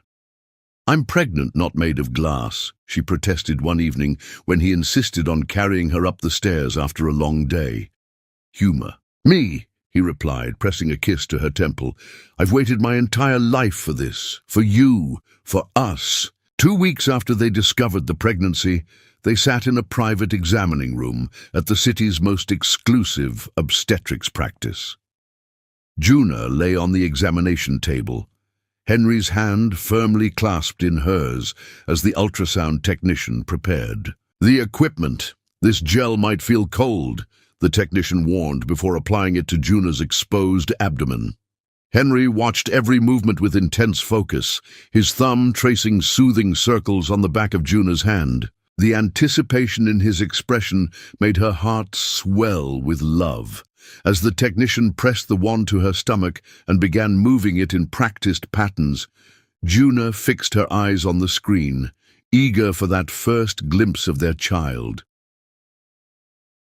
The technician paused, frowning slightly as she adjusted the wand's position. Is something wrong?" Henry asked immediately, tension radiating from him. "Not at all," the technician replied, a smile spreading across her face. "But I think we need the doctor for this. Excuse me for a moment." She left the room, leaving Juna and Henry to exchange worried glances. "What do you think that means?" Juna whispered, anxiety creeping into her voice. Henry brought her hand to his lips. "Whatever it is, we'll face it together." The door opened to admit Dr. Collins, a distinguished woman with kind eyes and an air of calm competence. "Mr. and Mrs. Dalton," she greeted them warmly. "I understand we have something interesting to see on the ultrasound." She took over from the technician, studying the screen with practiced eyes as she moved the wand across Juna's abdomen. After a moment, she smiled broadly. "Well, this explains your particularly severe morning sickness, Mrs. Dalton." She turned the screen so they could see it better. "Congratulations, you're having triplets." The world seemed to tilt beneath Juna. "Triplets?" she repeated faintly. "3 babies? 3 healthy babies from what I can see," Dr. Collins confirmed, pointing to the screen.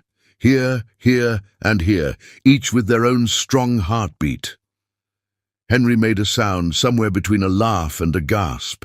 His grip on Juna's hand tightened as he stared at the screen in wonder.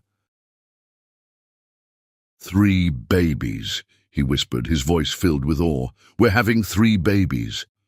The drive home passed in a daze of shock and exhilaration. Triplets. The word kept repeating in Juna's mind, impossible, yet thrillingly real. "Are you all right?" Henry asked as they entered the mansion, his arm protectively around her waist. "You've been quiet." Juna looked up at him, finally finding her voice. "I'm terrified," she admitted. 1 baby seemed overwhelming enough, but 3? Instead of the reassurance she expected, Henry nodded in understanding. "I'm terrified too," he confessed, guiding her to sit beside him on the sofa. "This is all happening so fast. Sometimes I worry that I'm dreaming, that I'll wake up and find myself back in my old life alone." The vulnerability in his admission touched her deeply. Juna leaned into him, drawing comfort from his solid presence. "Not a dream," she assured him, "just a miracle. 3 miracles, apparently." His hand found its way to her stomach, resting there with gentle reverence.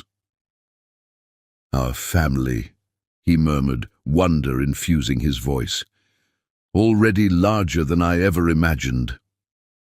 That night, as they lay together in their bedroom, Henry's arm curled protectively. Around her, Juna found herself thinking of how far they'd come in such a short time, from strangers meeting in a bar to expectant parents of triplets in just over 3 months. "What are you thinking about?" Henry asked softly, his breath warm against her neck. "How unpredictable life is," she replied, threading her fingers through his. "If Tyler hadn't betrayed me that night, if I hadn't chosen that particular bar to drown my sorrows, if I hadn't decided to have a drink alone instead of attending that charity gala," Henry added, completing the chain of coincidences that had brought them together. "Do you believe in fate?" Juna asked, turning in his arms to face him. In the soft glow of the bedside lamp, Henry's expression was thoughtful. "I never did before," he admitted. "I believed in planning, in control, in making my own destiny." His hand caressed the gentle curve of her stomach. "But this, us, these babies, feels like something beyond my control, something meant to be, even though it's happening so fast, especially because it's happening so fast." His smile held a touch of wonder. "Some people search their entire lives for what we found in an instant.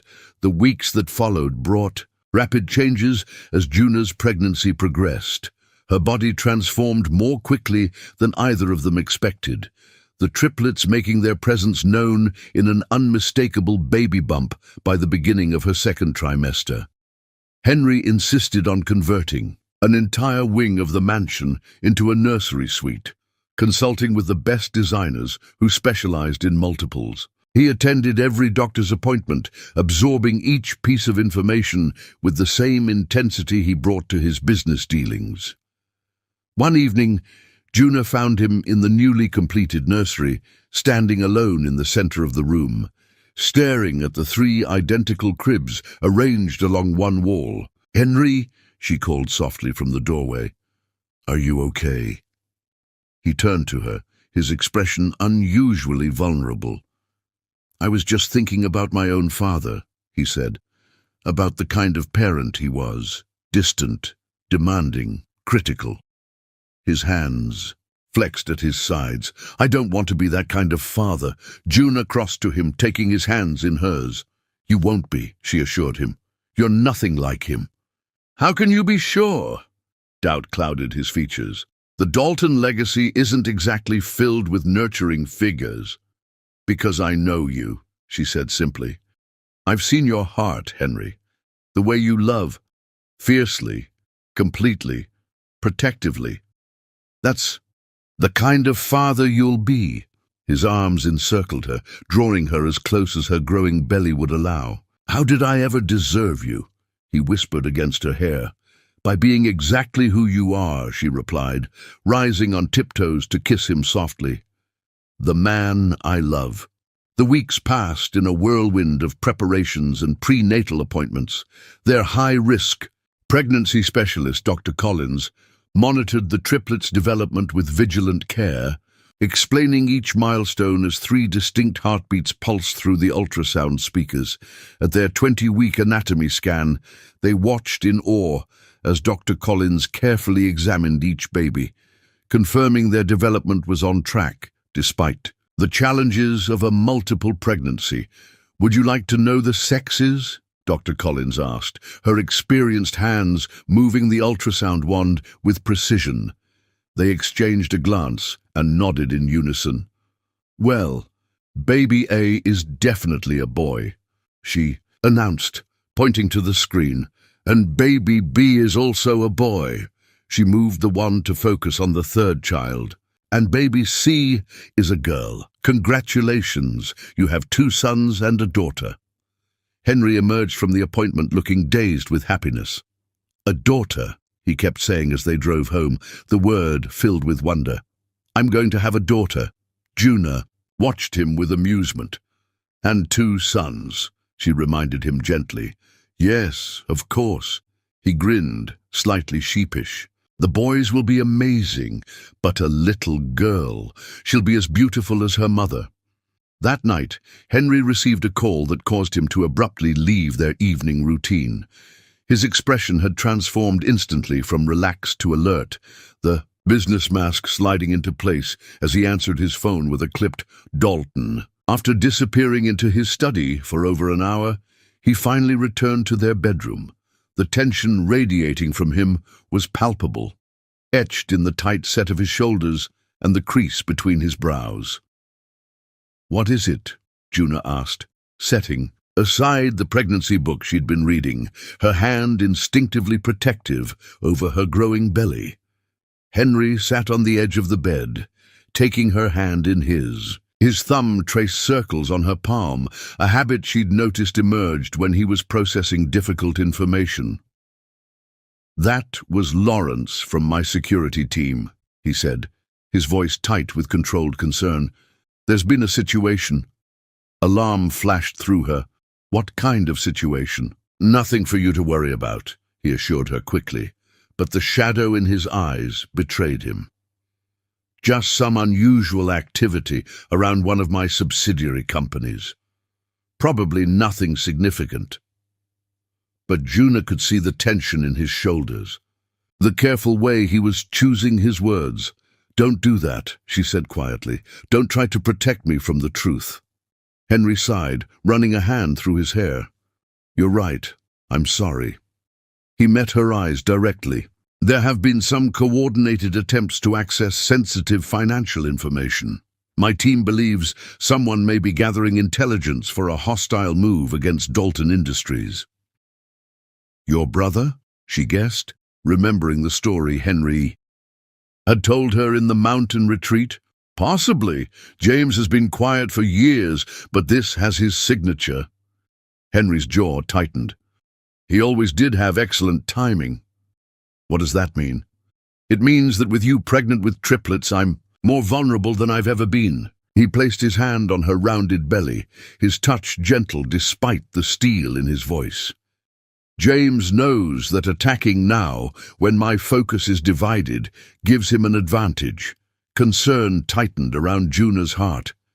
What are you going to do? Whatever it takes to protect what matters. Henry's expression softened as he looked at her. And that's you and our children. The company is important, but it's just business. You're my life. The depth of emotion in his words brought tears to her eyes. Hormones, she told herself, even as she recognized the truth of what he was saying. In just a few months, Henry Dalton, the ruthless businessman, the solitary billionaire, had transformed into a man who put family above all else. As she drifted off to sleep that night, Henry's protective arm around her, Juna marveled at how completely their impulsive beginning had evolved into something profound and lasting. Whatever threats loomed on the horizon, whether from Henry's brother or the challenges of becoming parents to triplets, they would face them together, bound by a love neither had been looking for, but both had desperately needed. In the darkness of their bedroom, Henry's hand rested protectively over the swell of her stomach, as if physically shielding their unborn children from the world's dangers. Juna covered his hand with her own, feeling one of the babies kick against their joined palms. They know you're there, she whispered, her heart full. They already know their father is watching over them. Henry's breath caught audibly. I'll always protect them, he vowed, his voice rough with emotion. All of you, with everything I am. As sleep claimed her, Juna's last conscious thought was of how strangely perfect their unconventional journey had been, how a night of heartbreak had led her to the greatest love she could have imagined, and soon to the family she had always dreamed of but never quite believed she would have. Chapter 9. Love Under Fire. The mansion had become a fortress. As Juna's pregnancy progressed into its 7th month, Henry had transformed their home into an impenetrable sanctuary. The threats from his brother James had escalated from vague corporate maneuvering to increasingly personal attacks. First a data breach targeting their private financial information, then an attempted infiltration of their home security system. Henry's response had been swift and comprehensive. Elite security personnel now patrolled the perimeter day and night. State-of-the-art systems monitored every approach to the property. Bulletproof glass had been installed in all ground-floor windows. Even their trusted staff underwent enhanced background checks. Meanwhile, Juna's body waged its own battle. The pregnancy with triplets had become increasingly difficult, her petite frame struggling to support 3 growing babies. At 30 weeks, Dr. Collins had ordered strict bed rest, a necessary precaution that felt like imprisonment despite the luxury of her surroundings. You should go to the office, Juna insisted one morning, watching Henry set up his laptop beside her bed for the 3rd consecutive day. I have nurses here. The doctor visits daily. You don't need to watch me sleep. Henry's smile was tender as he brushed a curl from her forehead. There's nothing more important than being here. His hand rested on her dramatically swollen belly. The company will survive without me for a few hours. As if responding to their father's voice, one of the babies kicked forcefully against his palm. Henry's face transformed with wonder, an expression Juna never tired of seeing. Besides, he added, Edwards is bringing the contracts that need my immediate attention. Everything else can wait. Juna sighed, relenting. In truth, she was grateful for his presence. The enormous bed felt less like a prison with Henry beside her, his strong hands massaging her aching back, his voice reading aloud when her eyes grew too tired for books. Dr. Collins had been clear during yesterday's examination. These babies could come any day now. 32 weeks with triplets is considered full term. The nursery was ready, a marvel of organization with 3 of everything, arranged with military precision. 3 Moses baskets, 3 cribs with identical mobiles, 3 dressers filled with tiny clothes organized by size. The hospital bags were packed. The staff was prepared. All they needed now were the babies themselves. That evening, Henry reluctantly agreed to attend an emergency board meeting that couldn't be rescheduled. 2 hours, he promised, pressing a kiss to Juna's forehead. 3 at most. Edwards and the nurses will be here, and I'm only 20 minutes away. Go, she urged him, touched by his concern but aware of his responsibilities. We'll be fine. The storm began shortly after Henry left, rain lashing against the windows as thunder rolled across the sky. Juna tried to read, but restlessness plagued her. An unfamiliar tightness wrapped around her abdomen, coming and going in waves that gradually increased in intensity. When she felt a rush of warm liquid between her thighs, realization dawned with crystal clarity. "Edwards," she called, pressing the intercom button beside her bed. When no response came, she tried again, panic edging into her voice. "Edwards, anyone!" The mansion's power flickered once, twice, then plunged into darkness. The backup generator should have engaged immediately, but the seconds stretched into a minute of complete darkness. Something was wrong. Fumbling for her phone on the nightstand, Juna dialed Henry's number. The call failed to connect. She tried again with the same result, her anxiety mounting as another contraction gripped her, stronger than before. A flash of lightning illuminated the bedroom, followed by a deafening crack of thunder that seemed to shake the very foundations of the house. In that brief illumination, Juna glimpsed a figure in the doorway. "Who's there?" she called, fear sharpening her voice. "Edwards?" Not quite. The unfamiliar male voice sent ice through her veins. But family nonetheless. The emergency lights finally flickered on, casting the room in an eerie glow that revealed a man in his early 50s, expensively dressed, with eyes that matched Henry's in color, but lacked their warmth. "James!" she breathed, recognizing Henry's brother from photos she'd seen. His smile was cold as he approached the bed. "And you must be Juna, my brother's impulsive bride, the woman who's given him what I couldn't take away." His gaze dropped to her pregnant belly. The Dalton heirs. Another contraction seized her, and Juna couldn't suppress a gasp of pain. James watched with detached interest. "Inconvenient timing," he observed, "though perhaps convenient for me." "What have you done with my staff? With Edwards?" Juna demanded, trying to keep her voice steady. "Your security system had an unfortunate malfunction. The backup generators have been disabled, and the emergency protocols overridden." His tone was casual, as if discussing nothing more consequential than the weather. "Your staff are secured in the East Wing. Quite safe, I assure you. I'm not a monster." His smile suggested otherwise. "I merely disabled communication systems and sealed the panic room remotely, a simple demonstration of the vulnerabilities in Henry's fortress." Juna's mind raced, calculating options while measuring the increasing frequency of her contractions. The emergency phone by her bed would be useless without power. Her personal phone was charging across the room, too far to reach without James noticing. "What do you want?" she asked, using the conversation to mask another contraction. Originally, to deliver a message to Henry about his continued vulnerabilities. James adjusted his cufflinks with meticulous precision. "My brother believes himself invincible, especially now that he has his precious family. I merely intended to remind him that everything he values remains within my reach." His gaze traveled to her swollen belly and his smile widened. Now, it seems fate has handed me a more dramatic scenario than I had planned. Another contraction gripped Juna, this one strong enough to make her cry out. James checked his watch with exaggerated casualness. Henry should be discovering right about now that the emergency board meeting was fabricated. By the time he makes it back through this storm. He trailed off meaningfully. Understanding dawned with horrifying clarity. These babies aren't waiting, Juna said, her voice surprisingly steady despite her fear. They're coming now. For the first time, uncertainty flickered across James's aristocratic features.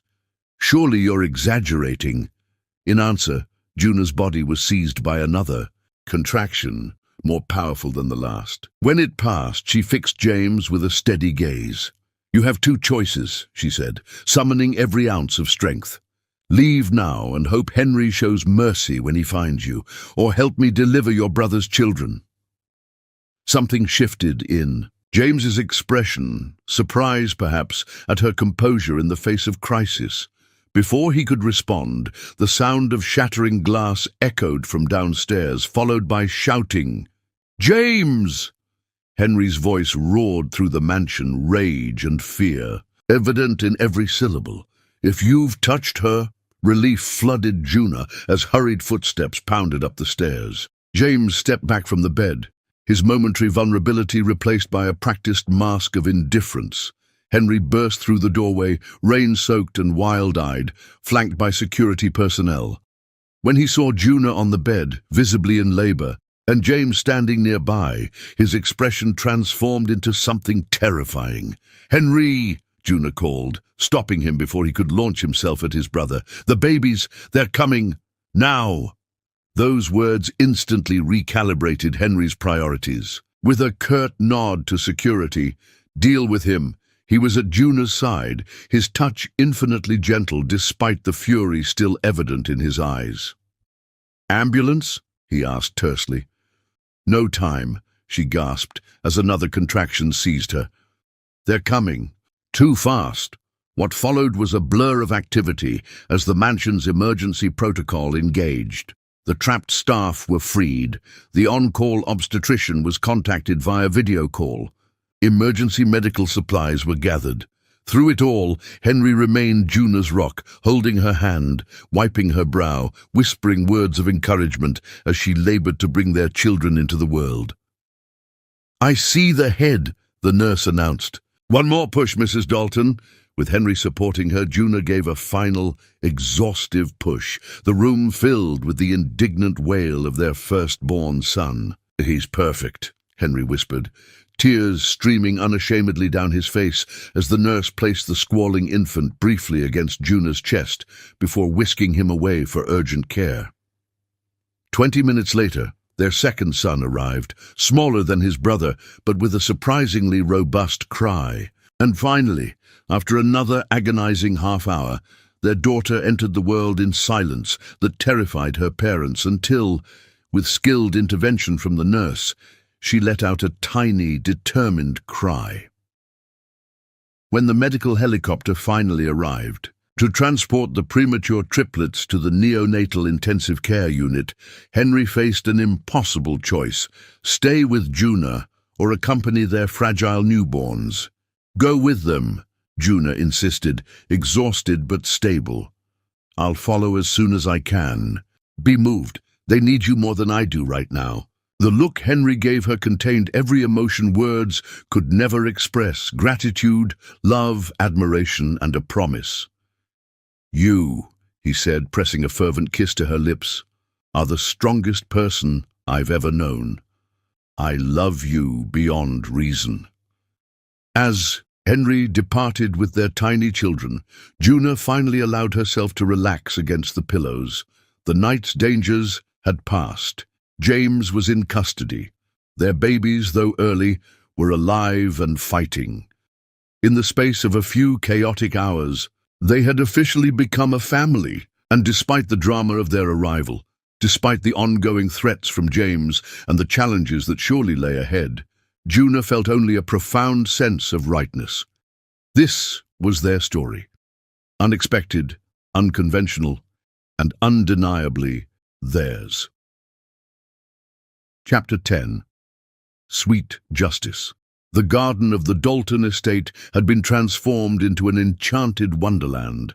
Crystal decorations hung from flowering cherry trees, catching the sunlight and casting rainbow prisms across the immaculate lawn. A canopy of delicate white fabric billowed gently in the breeze, providing shade for the elegant gathering beneath. 3 identical birthday cakes, 1 pink, 2 blue, waited on a table draped in silk, each topped with a single candle that would later symbolize a remarkable first year of life. At the center of the celebration stood an elaborate 3-tiered fountain, specially commissioned for the occasion. Water trickled musically from tier to tier, the sound blending harmoniously with the notes from the small orchestra playing classical melodies. 1 year had passed since the dramatic birth of the Dalton triplets. 1 year since James's failed attack had led to Juna delivering their children during a thunderstorm, with Henry arriving just in time to witness their entry into the world. It had been a year of challenges and triumphs. The first frightening weeks in the NICU, the joyful homecoming when all 3 babies were finally strong enough, the sleepless nights and indescribable joy of watching 3 unique personalities emerge. Today, they celebrated not just the first birthday of Alexander, Elijah, and Amara, but the miracle of their family's extraordinary journey. Juna stood at the edge of the garden, watching Henry kneel in the grass with their children. Though only a year old, the triplets already displayed distinct personalities that amazed everyone who met them. Alexander, the firstborn and strongest of the 3, had recently mastered pulling himself up on furniture and was now determinedly rocking on his hands and knees, preparing for his first crawl toward a colorful ball just beyond his reach. His robust health had been a blessing after those tense first weeks in the NICU. Elijah, smaller and more contemplative than his brother, sat contentedly beside their father, his tiny fingers examining a dandelion with the intense focus that so mirrored Henry's analytical mind. Of the 3, he seemed most content to observe the world before engaging with it, and Amara, their little princess with her mother's rich dark curls and cocoa skin, combined with her father's penetrating eyes, bounced eagerly in Henry's supporting grip. Though the youngest by 8 minutes, she was already showing signs of being the most determined. Her tiny fingers gripping Henry's as she practiced the standing position she wasn't quite ready for but insisted on attempting. "They're absolutely perfect," Margaret Whitfield said, appearing at Juna's side. The elderly board member had become an unexpected ally and friend over the past year. "Henry looks like a different man when he's with them." It was true. The stern, controlled businessman the world knew disappeared completely when he was with his children. In his place was a devoted father who could spend hours on the nursery floor, who sang lullabies with surprising skill, who photographed every milestone with religious dedication. "If someone had told me a year and a half ago that I'd be here like this," Juna said softly, "I would have called them insane." Margaret's laugh was warm. "The best love stories always seem improbable until they happen to you." The party swelled with guests, business associates, friends, and the select staff, who had become like family. Edwards, who had suffered a concussion defending the nursery during James's attack, now proudly showed off the triplets' photographs to anyone who would listen. Henry's brother remained in custody awaiting trial, his financial empire dismantled, his reputation destroyed. The night of the triplets' birth had sealed his fate. Attacking a pregnant woman had alienated even his most loyal supporters. As the celebration reached its peak, Henry approached Juna, slipping his arm around her waist with the easy intimacy they'd developed. "Happy," he murmured against her ear. She leaned into him, savoring his strength completely. "There's something I want to give you," he said, leading her to a quiet corner of the garden. From his pocket, he withdrew a small velvet box. A proper proposal this time. Juna's breath caught as he opened the box to reveal an exquisite diamond ring, far more personal than the hasty band they'd selected at the courthouse all those months ago. "Juna Mary Dalton," Henry said, his voice roughened with emotion. "When I asked you to marry me in that hotel bar, I was a broken man seeking escape. I had no idea I was actually finding my salvation." He took her hand, his thumb caressing her wrist where her pulse raced. "This past year has given me everything I never knew I wanted. A partner, a family, a love I never thought possible." Tears welled in Juna's eyes as he continued. "I'm asking you properly now, with full knowledge of what I'm requesting. Will you continue this journey with me? Will you renew our vows before our friends and family, with our children as witnesses? To a commitment made with eyes wide open this time?" "Yes," she whispered, unable to keep the tears from spilling over. 1,000 times, yes. As Henry slipped the ring onto her finger alongside her original wedding band, applause erupted around them. They turned to find their guests gathered, glasses raised in celebration of their impromptu engagement. The orchestra transitioned to a romantic waltz, and Henry led Juna to the center of the garden, drawing her into his arms for a dance that felt both like their first and like coming home.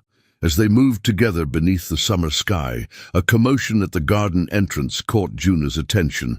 Her steps faltered as she recognized the two people being reluctantly admitted by security, Tyler and Olivia. They looked strange together. Tyler in an ill-fitting suit that had once been tailored to his frame, Olivia in a dress that tried too hard to impress. Their relationship had clearly weathered poorly. They stood with noticeable distance between them, unified only in their apparent discomfort. Henry felt Juna tense in his arms and followed her gaze. His expression hardened instantly. "They weren't invited," he said, his voice dangerously soft. "Say the word, and they'll be removed." Juna considered it for a moment, then shook her head. "No, let them stay." "You're sure?" She smiled up at him, a smile filled with confidence that would have been unimaginable to the broken woman he'd met that rainy night. "Absolutely sure.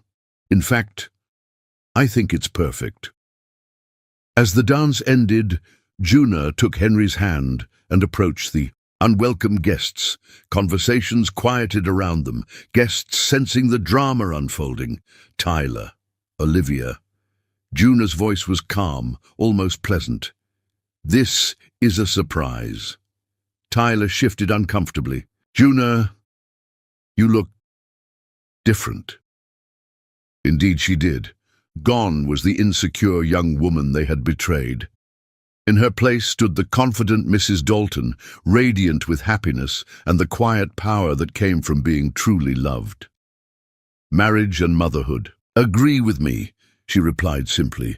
Olivia's gaze darted between Juna and Henry, lingering on their entwined hands, on the new diamond that caught the sunlight. "We heard about your situation," she said, her attempt at nonchalance falling flat. "Triple birth, very unusual." "Our children are over there," Henry said, gesturing to where the nanny and Margaret were minding the triplets. "Our sons, Alexander and Elijah, and our daughter, Amara." Tyler's expression was unreadable as he observed the 3 beautiful infants, each bearing unmistakable Dalton features. "Congratulations," he managed finally. "They're impressive." An awkward silence fell, broken when Olivia blurted, "Tyler lost his position at the firm. The merger with Dalton Industries meant downsizing and, well, understanding dawned on Juna. They hadn't come to celebrate. They'd come seeking help. Or perhaps merely to satisfy curiosity about the life Juna now led, the life that could have been Olivia's had she not betrayed her best friend. "I'm sorry to hear that," Juna said, and she was surprised to find she meant it. The wound they'd inflicted had led her to Henry, to this life, to these children. How could she remain bitter? Perhaps, Henry suggested, his voice neutral but his eyes sharp, you'd like to enjoy some refreshments before you leave? The dismissal was polite, but unmistakable.